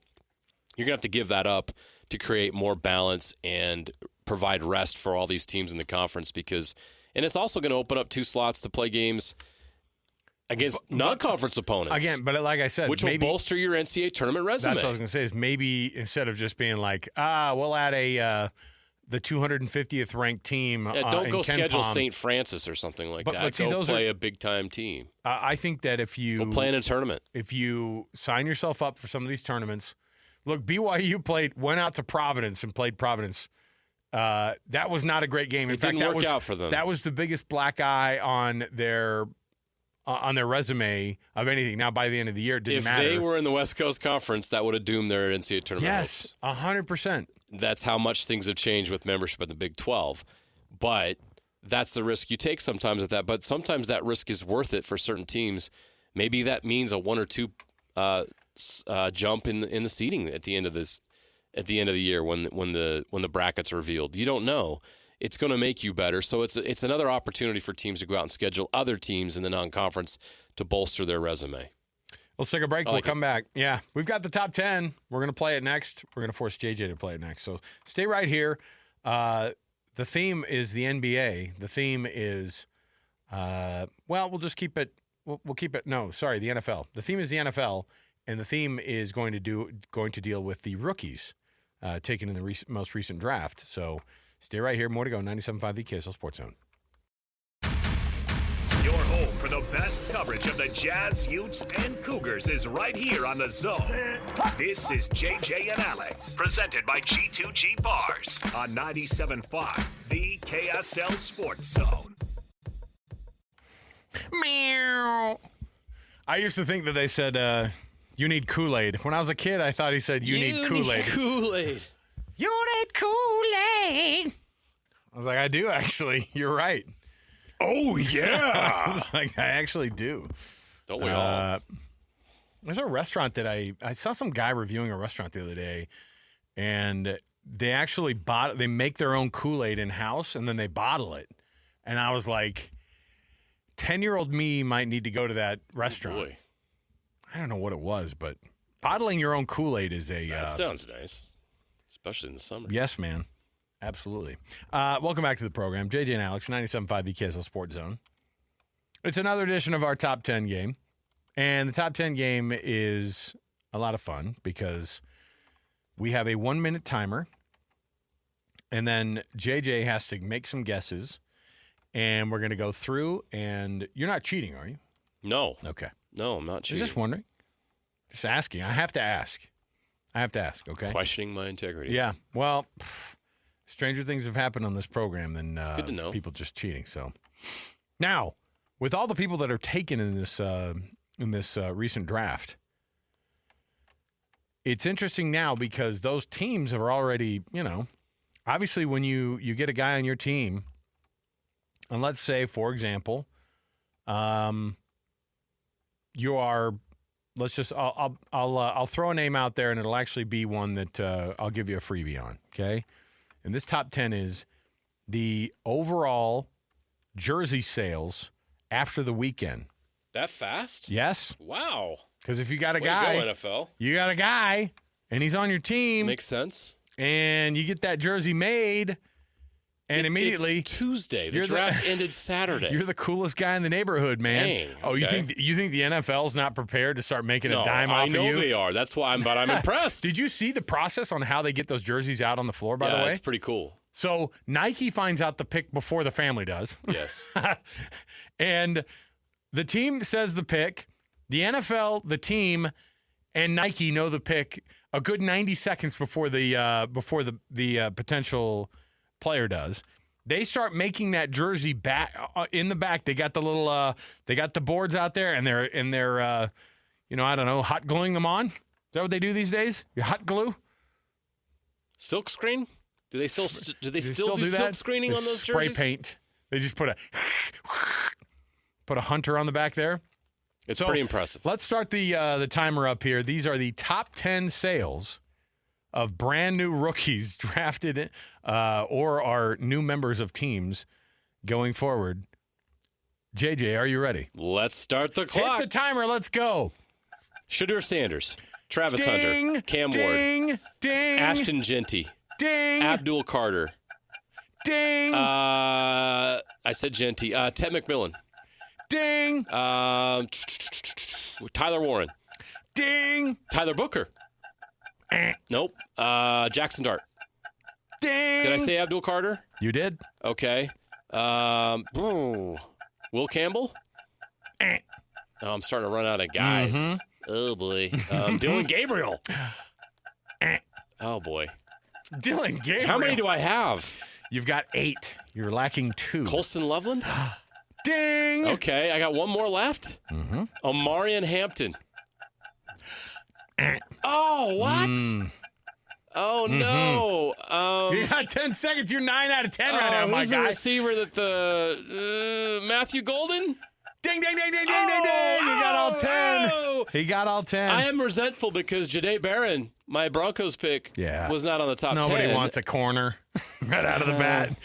They only want a corner if it's got... Matthew Golden, huh? Yeah, Matthew Golden. So let's talk a cool. little bit about the numbers, though. Travis Hunter's number 1. That makes sense. Yeah. Cam Ward's number 2. That makes sense. Yeah. Shedeur Sanders is number 3. Not shocking at all. I thought he'd be number 1. Oh, people are so weird. People are so weird. Give me that 5th round, 144th pick overall. It would look an orange Browns jersey that says, or the Browns jersey. Oh, that'll be hot seller. That says Sanders on the back. Be pretty cool. Yep. Now, the thing is like, do we know, because they get the name on the back, do we know the number that for sure they're going to have? They picked their number, yeah. Way prior to all this? Well, yeah, as soon as they draft them, they give them their number. But aren't there some guys who they go, that you can't have that number, man? Sure, yeah. Remember the whole Warren Moon Cam Ward thing? Warren Moon had to give give Cam Ward permission. Right, but if Jackson Dart comes in and goes, I'm going to be number 10, and then they're all... it was somebody for the Giants. Who was taken by the... Oh, it was Abdul Carter wanted to wear 56. Oh, you can't be Lawrence Taylor. LT said no. Yeah, you haven't earned it yet. No, can't be number 56. I agree with him, by the way. So I wouldn't want to be 56 because he's a piece of crap. Well, but there's that, and there's also there's 2 reasons you don't want to be. Not a good dude. Yeah. Also, kind of a lot to live up to. Yeah, from I a wouldn't want that performance, pressure on myself. So slow your roll, Abdul Carter. But here's the rest of the ranking as well. So Ashton Genty's 4. Oh, a Genty Raiders jersey is gonna look nice. Ted McMillan's 5. Okay. Nobody wants a Panthers jersey, right? The Panthers jerseys look nice. Jackson Their Dart. colors are Jackson nice. Dart actually weighs in at 6. It's New York and it's the Giants. So ahead of Abdul Carter. He's the second highest, not in the top 10. Obviously, Shedeur Sanders being the 144th pick, the number 25 pick, because it goes 2-1, 144, 6-8, 25. Abdul Carter is number 7 on the list, and he's number 3. Again, edge rusher, not as cool and sexy as a quarterback or a running back, right? Right. So, Matthew Golden for the Packers, he was the 23rd overall pick. Packers fans go crazy, right? Tyler Warren with the Colts jersey at number 9, and then Colston Loveland at number 10 for the. And by the way, Bears. Of all the teams on the list, in terms of like the one that you look good going around town in, I don't hate the Jags jerseys. I just don't like the Jags as an organization, so it kind of is weird. But like the black Jags jersey with the teal trim looks good. The Raiders looks freaking good. All right, I'm gonna admit it. The Bears uniforms are elite. Nice. Giants uniforms, classic. Yep. Okay. Packers, obviously classic, even though they're yellow and freaking green. Barf. But, like, the Colts don't speak much to me in terms of that. I mean, I know it's a good look because it's just blue and white, but it doesn't do much for me. But the Bears on this list, the elite-looking jerseys, the dopest-looking jerseys, Ashton Genty, in my opinion, and Colston Loveland. The Black Raiders jersey and the Navy old-school Bears jersey with the GSH on it. The George Halas, initials on there. I'm surprised the Chargers a Marian Hampton jersey. The problem crazy. is the Chargers have no fans. Right, and if the Rams would have picked somebody like people in LA don't care about the Chargers. They really don't. They really don't. Don't. I mean, you got to come to Utah to find. But an Rams Amari and fans. Hampton powder blue Chargers jersey probably looks pretty nice. Yeah. Okay, there's your top 10 for the day. Congrats, JJ. Nice job. It's the first 10 sweep we've got. Well, it is. More and to you were come. close. I mean, that was right at the buzzer there too. That was close. We had just a few seconds left. I had to so throw good a job. Matthew Golden out of there. All right, That was let's tough. take the break here. We'll come back. We'll chat NBA playoffs next. What's going to be on your dial tonight, but also how these teams that are now moving on. You've got teams that are moving on in the playoffs. You've got teams who are trying to move on, but we've got a lot to chat about still when it comes to these NBA playoffs. So stay here, 97.5 The KSL Sports Zone. Accessing. When TV and radio collide. Love it. This is what you get. You're listening to JJ and Alex, presented by G2G Bars. Don't touch that dial. On 97.5, the KSL Sports Zone. All right, everybody, welcome back. JJ and Alex, 97.5 The KSL Sports Zone. Thanks for being with us on the program here. Our program brought to you by G2G Bars. All natural ingredients and no preservatives make the G2G Bar the perfect protein bar. Give it a shot today. Costco, Holiday Oil, Maverick, Associated Foods, and many other groceries in your refrigerated section. So there you go. Let's kick off this hour. Let's talk some NBA. In fact, there's a little bit of breaking NBA news here, so let's get going here with the cut, and we'll jump right in here. It's time for the biggest story of the day. This is what made the cut with JJ and Alex on 97.5, the KSL Sports Zone. All right, JJ, boy, it's been quite a busy last 45 minutes here for us because we, of course, brought out some of the breaking news from the county council desk. We haven't gone to that desk yet this year, so I was glad to see that we went there. Well, it never stops working. So now burning the midnight oil on we that head desk. over to the NBA awards desk. What do you have That's for where us all the here? lazy people work. We have an announcement from the NBA. The NBA's Rookie of the Year has been announced. The winner is Stephon Castle, of the San Antonio Spurs. Not a That's 2 shock. years in a row that the Spurs have had the NBA's Rookie of the Year, and it'll be third next year when they win the NBA Draft Lottery and select Cooper Flag. Oh, wow! JJ is a cynical. You know what's son of a gun. going to happen. JJ, listen, just because. Listen, you don't have to bring. No one has luck like the San Antonio Spurs. Nobody. You don't have to bring around that negativity crap, all right? Just because the cynicism that comes along with working in this industry, it's crazy. I know how the sausage is made. Stephon Castle. It changes you as a man. What was it? What was Castle? What I mean, was somebody else even in the running? Because I think that's not really a shock.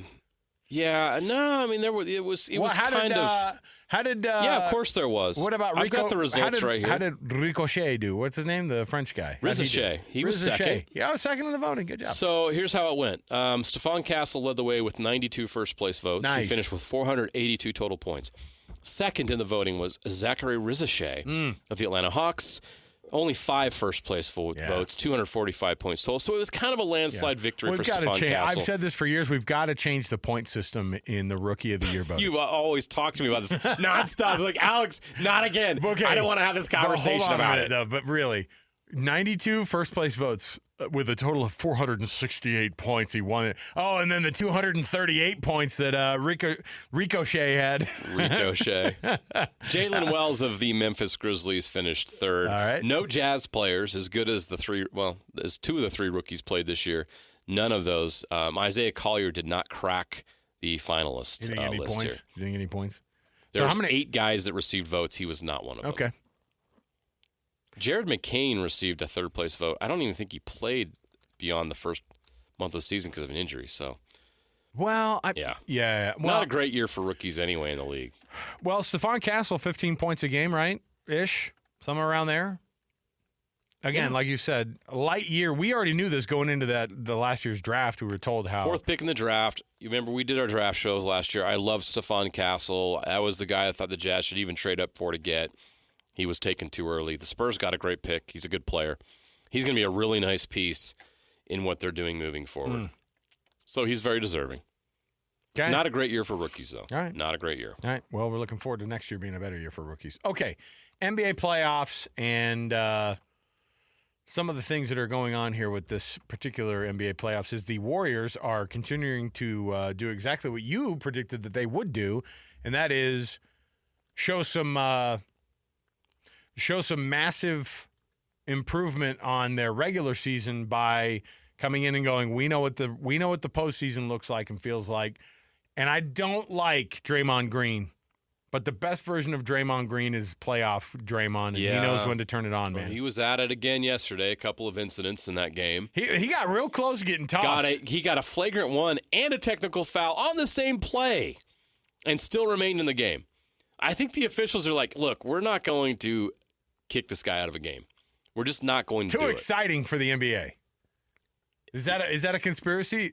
I don't Keep know. Draymond in these games because he's exciting? They just don't want to kick anybody out, especially a player of his magnitude, I guess. So they don't want the focus to be on them because that was a perfect opportunity to send him to the showers. So, by the way, and he wasn't the most... Turned out he made a stop on he did. In the final seconds that allowed them to win that game.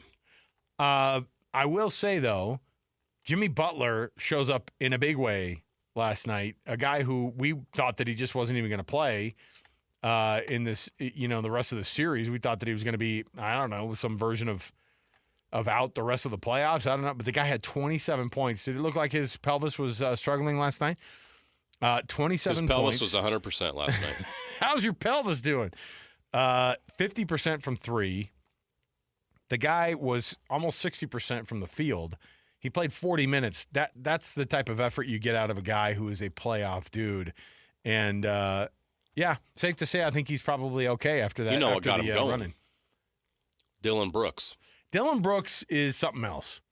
Now, everybody saw the quote-unquote closeout that Dylan Brooks had on Steph, right?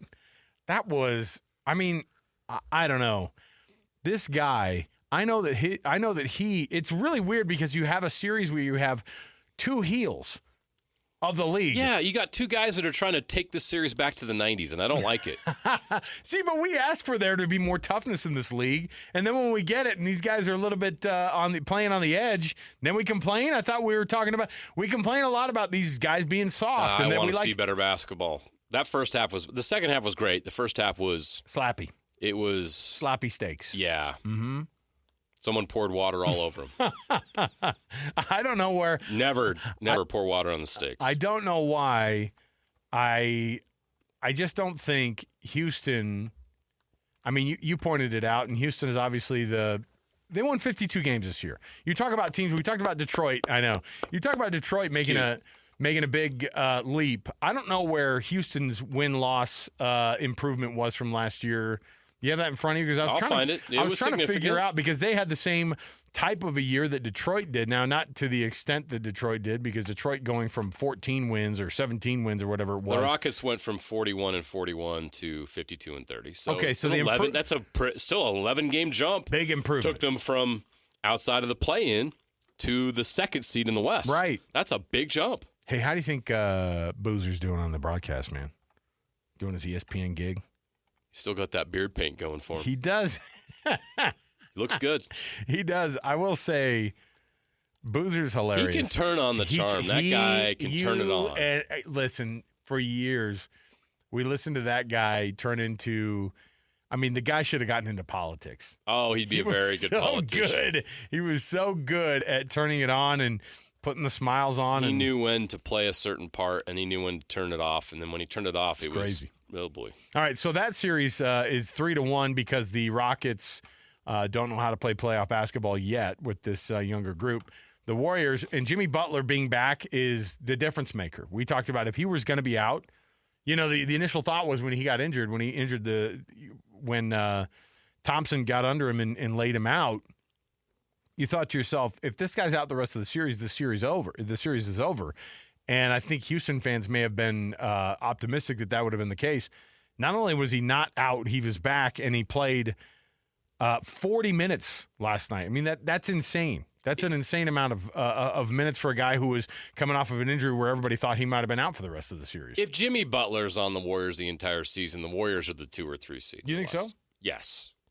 He's that much of a difference maker. Well, of course, he wasn't healthy most of the year. Again, I know, injuries, yada, yada, yada. When it really comes down to it, you put Jimmy Butler on that team in the playoffs, and all of a sudden you've got a title contender again. And it's crazy that the Warriors have been able to continue to extend their championship window now to a decade. It's insane. They have a chance to win it all this year. I don't think they're the favorite. I don't think they are. But they could very well represent the West in the NBA Finals, where they could face the Cavs Celtics winner. It's funny that you're looking at right now a 7-seed Warriors versus a 6-seed Timberwolves in the next round, and it not being an upset that they're there at all. Funny how the NBA playoff bracket worked out. I mean, the regular season is what it is. We know that the teams aren't taking it as serious as they should, or maybe they shouldn't. Isn't it getting worse, though? Isn't it getting worse? We have this biggest discussion every year, but problem- it's getting worse every year. Yeah, it is. And they're just teams are sitting guys out. And I don't know what to do about that. Yeah. But teams are going to have records in the regular season that don't exactly match what they really are and what their talent level is. And it's true that the season will start in the playoffs. But then the message being sent to NBA fans, and especially casual fans in sports, don't pay attention to the league until it matters in April. And that's not good for the league either. The league needs events during the year to keep people attached. They need these players playing, going to different cities. You need to have Steph and LeBron playing on the road. You need to have Anthony Edwards playing on the road. If you're a Jazz fan, you want to see Anthony Edwards when the Timberwolves come to town. Right. You want to see LeBron. You want to see Steph. You want to see the best players in the league. And that isn't always the case in the NBA, and that's been a problem for the league. But overall, there's really good teams in this playoffs, and you're seeing a 6 seed and a 7 seed look like the best teams in the West outside of the Oklahoma City Thunder. Again, I said earlier, going into the playoffs, I wasn't 100% sure about the Thunder. Now I am. Yeah. They are a juggernaut. They have depth that no other team in the West can boast of. Maybe the Timberwolves. They got a really, really impressive rotation. The Warriors don't have that depth, and that's why I think it could be tough for them to advance all the way, but it wouldn't surprise me if they do. At the half right now, the Milwaukee Bucks, who I think a lot of us are looking at and going, well, let's call it for these guys. 1-2-3 Cancun? Nope. Nope. 47-41, they're up at the half. They're in Indiana. The Pacers had an awful first quarter, by the way. They were down at one point, 24-7. Wow. They ended up losing that first quarter by a 30-13 margin. That's concerning. A closeout opportunity for the Pacers, up 3-1, and that's how they come out. So then what happens game 6? Does that go back Game to 5? It'll be It's game 5 right now. Game 5. Oh, sorry, it is game 5 in Milwaukee. It's 3-1. You're right. In Indiana. Yeah, to do that at home is really, really concerning. And the Bucks have life if they win this game. All of a sudden it's 3-2. It's a 2-game series, and you've got Giannis, and they don't. I'd get a little nervous. I know the Bucks aren't what they have been. The Bucks are no longer a contender, they still have. We've already written them off. So can we just go by the script? Can we just go by the script, please? Go by the script. Blow this thing up. And the script is, where's Giannis going to end up? I love that we're having that conversation before they're even out of the playoffs. But you know what? That's how it works, right? Everybody goes. It is. Everybody's like, hey, when are we moving on to the next thing here? We're all vultures on the carcass of the Bucks. Well, and we are especially here in Salt Lake because you go, did you guys mention an all-star that you're maybe floating out there? Ooh. And the buck technically is a big game animal. It is. Yeah, for sure. Go ahead and go big game hunting. But the Lillard not being available next year, and most likely it's going to take him 9 to 12 months to recover from the Achilles. I don't see how the Bucks. They're not contenders moving forward. I don't know what they're going to do because they have a very expensive payroll. Speaking of teams that could be contenders going forward, Doug Christie looks like they've worked it out. The Kings are going to name him, not just take the interim tag off of him, but it looks like they're working out a long-term deal for Doug Christie to be their next head coach for a long time. And when I say a long time, I mean Kings' long time, which should only be 2 seasons. If he gets 2 years, he's lucky. I don't know. You know, it's crazy because... Will he get fired on the way to a plane like Mike Brown? Look, you want to be... I know. Jeez. What's the crazy Kings are going to king. That's just what they do. Yeah, there's a reason that they didn't make the playoffs for 21 seasons or whatever it was in a row. Oh, it was bad. It was post Chris Webber. Yeah, it was a brutal run. So look, I'm glad. I like Doug Christie though, and I think he's. I don't know what type of a head coach he is, but No idea. Good for them. Good for him. The Cavs end up winning by 55 over the Heat. They were up by 60 at one point in that game.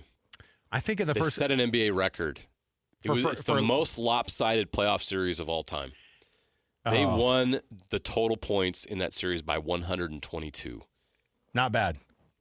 Was it the second? And half of it was in that game. Was it the second 50 point? Who else had a 50-point loss in the playoffs? Oh, that was Memphis. Oh, yeah. The Grizzlies lost to the Thunder by 50 we have something. Okay. But so the you should Heat look at that if you're... The Heat lost at home by 37 in Game 3. They lost by 55 in Game 4. That's insane. On your home court? You took Jimmy Butler off that Heat team, and they're not much better than the Utah Jazz. I have no idea how they won 2 play-in games to get there. I think Spoelstra... Well, I think it shows you, too, the teams that they played for the play-in. You nailed it. I think it's tough, man. How did the Hawks blow it? They've got Trae Young, Quinn Snyder's coaching that team. Yeah, and they blew it. I look at a team like the Heat, and Spoelstra's been coaching there for like 100 years now. It seems like. I mean, what's crazy is he came in the league and he won titles like immediately, and he was so young, and now he's like look at the roster, right? And now he's playing with like. With a bunch of nobodies, it feels like, unfortunately. And I don't know how they get better. I don't. They're not. They're not going to have high picks. Who's their superstar? Is it just Tyler Hero? They gave Tyler Hero all the money. Yeah. Oof. They just traded Jimmy Butler. Yeah. They got to start a rebuild, and I don't know what that looks like. I don't think anybody knows what it looks like. They're kind of irrelevant right now. Oh, in a for sense. sure. So tonight, the lineup you have, like I said, it's Milwaukee and Indiana have just fired up the second half, and Indiana's already only down 2 points now, 51-49. They trail the Bucks in the third. But tonight also, Detroit and New York, and I'm hoping that Detroit can kind of get right and maybe make it might be too much though, even just a loss in the fashion. Robbed. Getting a win stolen from you and being able to possibly put that thing 2-2. Now it's become weird, and maybe it's just too much. They've already won a game at MSG in the series. Why not? The Boston Celtics and the Orlando Magic. The Celtics can round that one out tonight against the Magic there in Boston. And then the Clippers and Nuggets series, which has become a really interesting one, and kind of the resurgence of everybody going, oh, yeah, Kawhi Leonard's pretty freaking good still when he's healthy. James Harden, too. He's averaging 22 points and 8 assists in that playoff series. James Harden is a winner. And a lot of people don't like James Harden, especially in this market. But the dude wins. We played this game with hockey with Cole Bagley about an hour and a half ago. Looking at the playoffs the way they are now, who are the teams who don't make the playoffs next year in the East and the West? Okay, I'll start in the West. Grizzlies will not make the playoffs. Got it. Here, wild one here. The Nuggets won't. I was wondering if you were going to say either the Nuggets or the Clippers. Because how much longer can Jokic stay healthy? They can't make that team better. I don't know who's going to be coaching them. Now the question: do the Spurs? I mean, there's going to be a spot. Like, do the Spurs jump up and grab one of those playoff spots? I don't think the Kings and the Mavericks are going to. They're going to slide. I think it's the Spurs that comes up and steals a spot. Maybe the Portland Trailblazers. But it might just be one team, so I should probably just say Grizzlies. But I'm tempted to say the Nuggets. Yeah. Now in the East, the Heat won't make the playoffs next year. They're in trouble. They're in real trouble. I can see the Bucks blowing it up. I think the Magic will actually have a higher seed next year. Okay. Yeah, they're an up-and-coming team. They're young. And the Pistons, can they hold on to that spot? So wait, you said the Bucks could get blown up too, yeah? I think the Bucks are. And then if they are blown up, then they're not going to the playoffs. Right. Who's their head coach? It's after Budenholzer. Rivers, Doc Rivers. Oh, that's right. He's still there? Yeah. I'm surprised he lasted this long. So you're looking at the bottom teams in the Eastern Conference. You got the Hawks, Bulls, Raptors, Nets, Sixers, Hornets, Wizards, who didn't make the playoffs this year. Of all those teams, obviously the Sixers would be in the best position. Sure. Getting a lottery pick added to that roster already to knock off one of those teams. Obviously the Heat would be the leading candidate, but maybe the Bulls. I don't know. So maybe not a lot of change. Maybe just a couple spots, and then the other teams just shuffle it around. Let's take a break. We'll come back. We've got our NFL Blitz around the corner. By the way, don't miss Minky Monday coming up this next Monday, because not this Sunday, but the Sunday after. Yeah, 12 days from now is Mother's Day. You got to get yourself ready. So Minky Monday on the Zone. Tune in all Monday on May 5th, and you can win a Minky Couture blanket all day long. The original classic blanket, Minky Couture, making the best Mother's Day gift ever.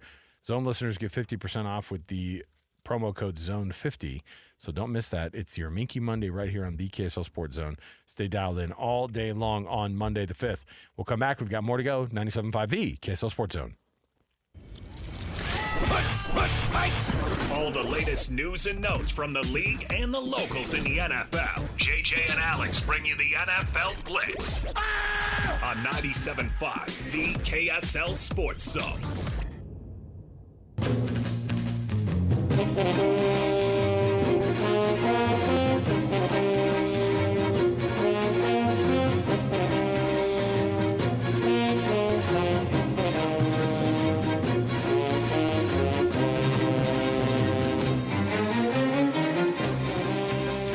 Okay, everybody, welcome back. JJ and Alex, 97.5 The KSL Sports Zone. What are you chomping on over there, bro? Sorry, you caught me. A mint. Oh, okay. That's good for the program. Yeah, that's good radio. Sorry about that. No, I'm saying it's if you're eating a mint, it's for the good of the breath of another co-host. So just thinking about everybody else in the room. Yeah. Well, that's good. 53-52, by the way. The Pacers only down 1 now to the Bucks. They were down 17 in the first quarter, so now the Pacers have woken up a little bit. Not hard to do against the Bucks are really against missing the Bucks, who are struggling currently. Yeah. So we already mentioned also that Stephon Castle won the Rookie of the Year. Did you see that Kobe mural got vandalized? Yeah, I heard that. I mean, it's not just a Kobe mural; it's the one that has like him and his daughter on it. Yeah, that's bad. Guess who's paying to clean it all up? The newest Laker. Luka Doncic, a.k.a. what did the Houston Rockets owner call him? Luke Doncic. You know what? Luke Doncic needs to be Luke like his. Doncic. He needs to be like a dentist character. And come back into this back room and watch this video on how your braces are going to work with Luke Doncic. Hi, I'm Luke Doncic. Hi, I'm Luke Doncic. You might remember me from such films as... My dad, Orthodontia, was the inventor of all things braces. Orthodontia? Slovenian, huh? So... Who knew? So here's what it is. They're gonna figure out this mural though, and Luca's gonna throw in $10,000 to get this thing redone. They're gonna contact the original artist, get that thing done. Hey, come on. I'm not a Lakers fan. I'm not a Kobe fan. But you don't defile a mural depicting the late Kobe and his daughter. Come on, man. People suck. People are good people out there, and then there's people who suck. So there you go. There's plenty that suck in L.A. Damian Lillard says he's not going to go out this way, by the way. I know we're about to get to some NFL headlines, but I just thought, man, Damian Lillard says he's not going to go out this way. I don't doubt that. Problem is you might not have a choice. When you get to 35-ish. Well, he's been so elite for so long, maybe, and he's going to have all the best medical and everything available to him. Well, I can't see him playing next season, but we'll see. All right, isn't the University of Utah the official orthopedic hospital of the Utah Jazz? Bring him over. Come on. Bring him over. Come home, We'll rebuild him. Come home. We have the technology. Let's get to the NFL here. This year's NFL draft is the second most watched draft ever. I can concur that it was probably the one I was the most interested in a long time. Now, hold on. What was the number one watch? It was 2020. It was the COVID draft. Yeah, I was going to say. Because we had nothing else to do. Nothing going on. Nothing going on. They're up almost 30% from last year's viewing of the draft. And if you are Shedeur Sanders, you can thank, or if you're the NFL, you can thank Shedeur Sanders. You can thank all the executives who didn't want to take Shedeur Sanders because everybody was tuned in going, what's this next pick going to be? Oh, my gosh, they didn't take him either. Shedeur's fall just made some people a lot of money. Good for them. So all 7 rounds were on ESPN, NBC, and or ABC and the NFL across those couple of days, and it was 7.5 million people watching a draft. That's crazy. It is. When you think about other sports. Round one coverage was 13.6 million viewers. The NFL is king. You have these incredible Stanley Cup playoff games that aren't hitting a million. And the NFL draft. A draft, not a game, not an event. Did you say the draft. NBA playoff games aren't hitting a million? Is that what you said? Some NHL playoff Oh, games. NHL and playoff I don't think a lot of these NBA games are either. Did you see what network the Bucks and Pacers are playing on currently? NBA TV. At 4 p.m. Mountain Time. That shows you how much the NBA values that. No, there you go. Alex just said they were on ESPNU during the draft. Well, Makes you sense. see why. That's where I'd put them if I was ESPN. I mean, if you're ESPN, you already know. Guess what? Next year, when the NBA playoffs are going on during the next draft, you're going to see those teams on ESPNU then, too. You're not going to see them on the playoffs. Yeah, it's not like it's 1979 when the finals were on tape delay. Boo. Yeah, isn't it wild how far sports have come? It's insane. We already mentioned it, but George Kittle gets an extension through the 2029 season, going to be the highest paid tight end in the history of the league, probably for the next, I don't know, let's call it like a couple weeks, because then they're probably going to pay somebody else more money. So there you go, $76.2 million for the next 4 years. So there you go. He's no Tony Gonzalez. He's not, okay? He's no Gronk, obviously, either, according to you. No one's Gronk, according to you. No one parties like Gronk. That's a fact. If somebody else would have broken the trophy, no one would have. People would have gone absolutely berserk. When Gronk does it, they go, Gronk being Gronk. Yeah. It's like that weird. Charles Barkley throwing people through bar doors. No big deal. That's just Chuck being Chuck. Hey, he's funny. The Seahawks have waived former BYU quarterback Jaron Hall and 3 others. Not a surprise move, considering that the Seahawks ended up taking another quarterback in the draft in Jalen Milroe. I don't know what the landing spot is for Jaron Hall after this. Is this the end of his NFL dream, or what are we talking about? No, I don't think so. I think he's valued enough around the league. I think he'll find it's not going to be. I mean, he's probably looking at a practice squad situation. Same kind of deal. We'll see what happens where he lands in camp. It just hasn't been able to take advantage of the opportunities provided to him, which haven't been many, to be quite honest. Yeah. He had that one 2 years ago with the Vikings. He had a chance to start, and it just didn't go well. But he never really had a shot with the Seahawks. Did he get concussed within the first half? That first game, he got hurt, got a concussion, and then he came back later in the season, got a chance, and it didn't go well. Still struggled. Yeah. Well, so there's that. Let's hope we see him back in the league soon. The last 3 days in the NFL, the news is these people getting signed to be with, X team or whatever, and then you see guys who have been on rosters for long, long times. You heard about Matt Gay. Matt Gay got himself he signed himself up. What is he with the Commanders now? Yes. Look at that. Zane Gonzalez, I think, is the one who had to take the. They cut Zane Gonzalez to make the deal happen. It's the best 1-year deal a kicker's ever signed. $4.25 million, fully guaranteed, with the Commanders. That's so wild. Congratulations, Matt Gay. Matt Gay. Remember when I think the last contract that he signed with was it with the Colts? Yeah. It was the richest contract a kicker had ever made long term. So now he gets the 1-year deal with $4 million guaranteed for the former UVU soccer player. I don't know if we've ever heard that before. JJ, did you know he played soccer at UVU? No one told me that. I had no idea. Eli Manning putting a bid together to possibly be a minority stakeholder in the Giants. If I'm Eli, I go a totally different direction. I do like a Tom Brady. And I just buy into like a Dwayne Wade and become a half part owner of the Jazz. I'm a part owner of the Atlanta Falcons now. Yeah. And you're like, wait, what happened? I mean, look, if the Giants are all about it, if there's going to be a franchise you can own a piece of, a New York franchise like the Giants will always pay off. And that's pretty cool that Eli Manning has taken his meager earnings in the NFL and turned it around and invested it wisely and is now in a position to make such a large purchase. Are you telling me he didn't throw away all of his money? Clearly not. He's got enough money to buy a minority interest. I feel like the Mannings are. But did you see that Arch, by the way, turned down the cover of College Football 2025? I did not know that. Come on, man. You think you're bigger than EA Sports? Now, my question is Is it a superstitious thing where you go, I don't want to be on a cover of anything right now? Yeah, I know. Don't put me on a cover.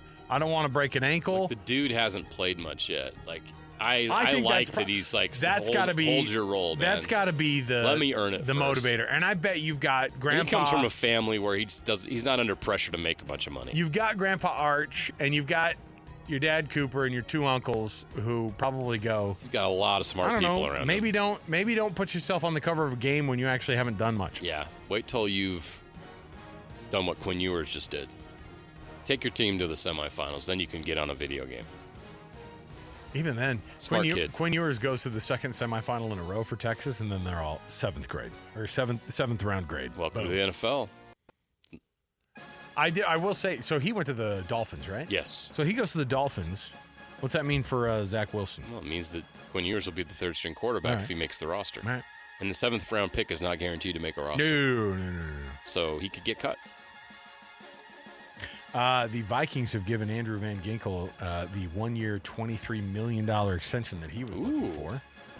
Good I know for him. most teams don't. I know most people want a little bit more of an extension there, but a $23 million extension for. That's a lot of money. If you saw Andrew Van Ginkel on the road, by the way, or on the street, you'd be like, "Hey, man, do you need money?" Dude literally looks like a Viking. He does. Like he could be the team mascot. Hey, man, here you go. Here's $5. He's like, "I wasn't asking for gas money." You're like, "No, you need it." Go get a haircut. Come on, kid. All right, let's take another break. We'll come back. We'll wrap up the hour. Around the corner. Don't want to miss any of it. So I'm trying to think if I've got anything I need to get going on Reed White. I told you. See, look at that. You see that guy? You see that guy going on there? I'm telling you. Andrew Van Ginkel looks like you could throw him some. He'd be hanging out at the Maverick over here on. Oh my gosh. On 6th South. I swear man. I saw Andrew Van Ginkel down on 4th South. I told you, dude. Settle down. All right. Hey, do you believe in karma? Log on to KSLSports.com. Then we're screwed. Let's help raise some money for a good cause. Yeah, look. Don't be bad people like us. Come on. You can get some good vibes and throw some good vibes Jazz way for this NBA lottery. The way that you do it is you donate at least a couple of bucks to Intermountain Primary Children's Hospital, and it's going to go a long way. All the money that we raise, every cent is going to be going to Primary Children's Hospital. Go to KSLSports.com. No, not even /contest, just KSLSports.com. Donate that $2 right now. You can always donate more. And frankly, our listeners have been awesome and have been donating more. It all goes to Primary Children's Hospital and for some good vibes for us to possibly get that first pick coming here to Utah. Stay here. More to go around the corner to 97.5 the KSL Sports Zone. Wrapping up the hour with our picks for the best and worst moments on today's show. As JJ and Alex want to hear your best and worst of the day.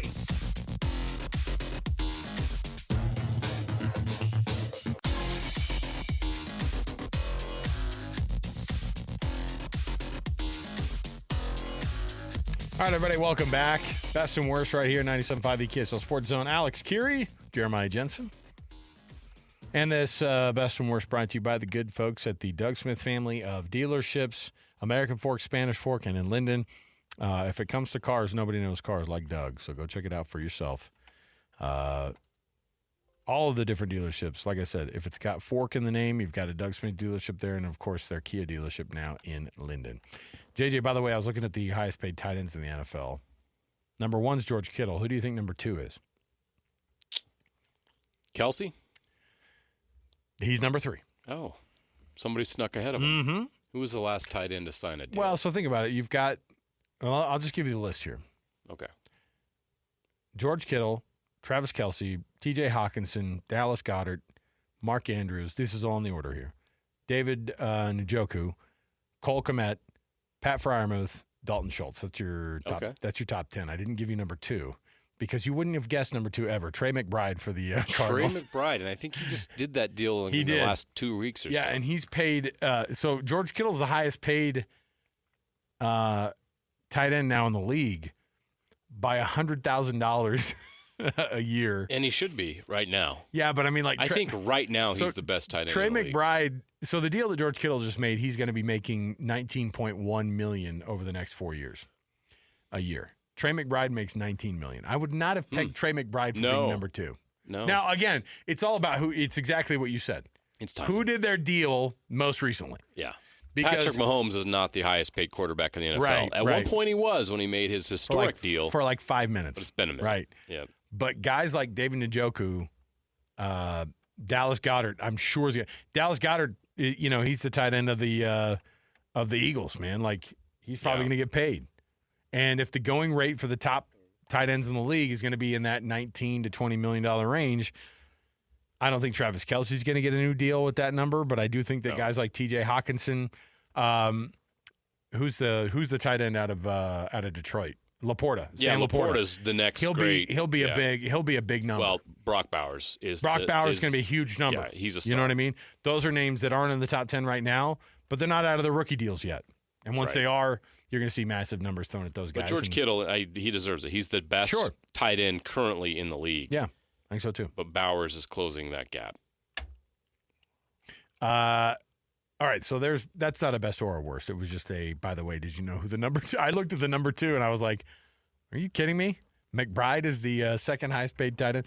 McBride, as of until yesterday or until today, he was the highest paid tight end in the league in league history. So there you go. All right. Best is, hey, Steve Nash is going to be on Amazon Prime's NBA broadcast team next year. Oh, good. With Dirk and Blake Griffin. Oh. By the way, that's a good group. Blake Griffin's really funny. He is exceptionally good. He has actually tried doing stand-up comedy. No, he's been good at it. Yeah, and he's a really funny dude. And he does. He's great in front of a mic. Steve Nash is too. Nash and Dirk together will be fun too. That'll be funny. So I like that. Dirk's tweet today is phenomenal. Now I have to carry this guy like I did over 25 years ago.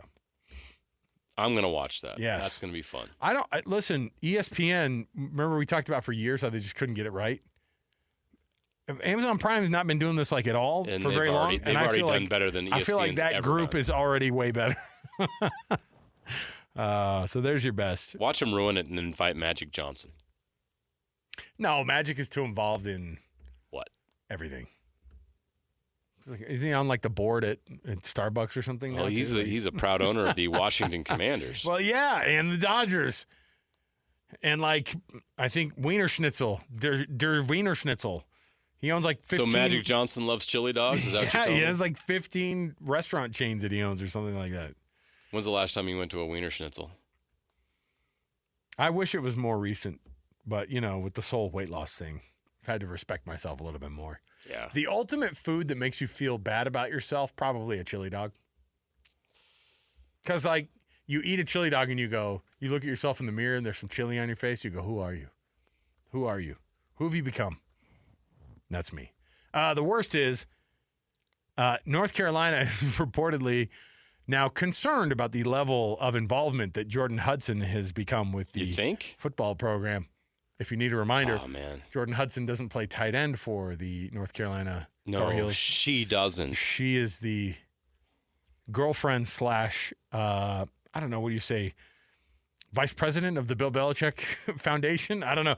She's all of the things. She might be actually the president of, like, it's the kind of thing where. Is she the executive of his estate at this point? She might have actually. It's getting creepy. Okay, so everybody saw the clip of her. It looks terrible for her when CBS is having a fun, lighthearted conversation. And, man, the world's interested in your relationship with Jordan Hudson.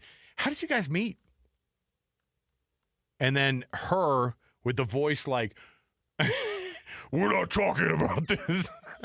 So weird. It was so wild. Apparently there was a lot more than that. Oh. That's all they aired. That's all they aired. There was a bunch of other She antics. was controlling the entire situation, and she's 24. It's so weird. And Bill Belichick's almost 80, and he's wearing a shirt with a hole in it, and he looks over and is like, can I say something about this, Mom? It was weird. It was super weird. I think he likes it. When he popped in and said, we're not talking about this, so hot. If he needs me to sew up that Navy shirt, I'll do it. I have those skills, by the way. Oh, my gosh. There you go. Hi, my name is Jordan Hudson. I'm the founder and CEO of Trouble Cub Enterprises. Oh, my gosh. She would be hard to be in a relationship with. Just say we met on a plane or whatever it was. But because that story was already been told, and I think people have started to shoot holes through that, she's walking away from it. All right. Take the break here. We'll come back. We got more around the corner. You don't want to miss any of it. Stay here. 97.5, the KSL Sports Zone.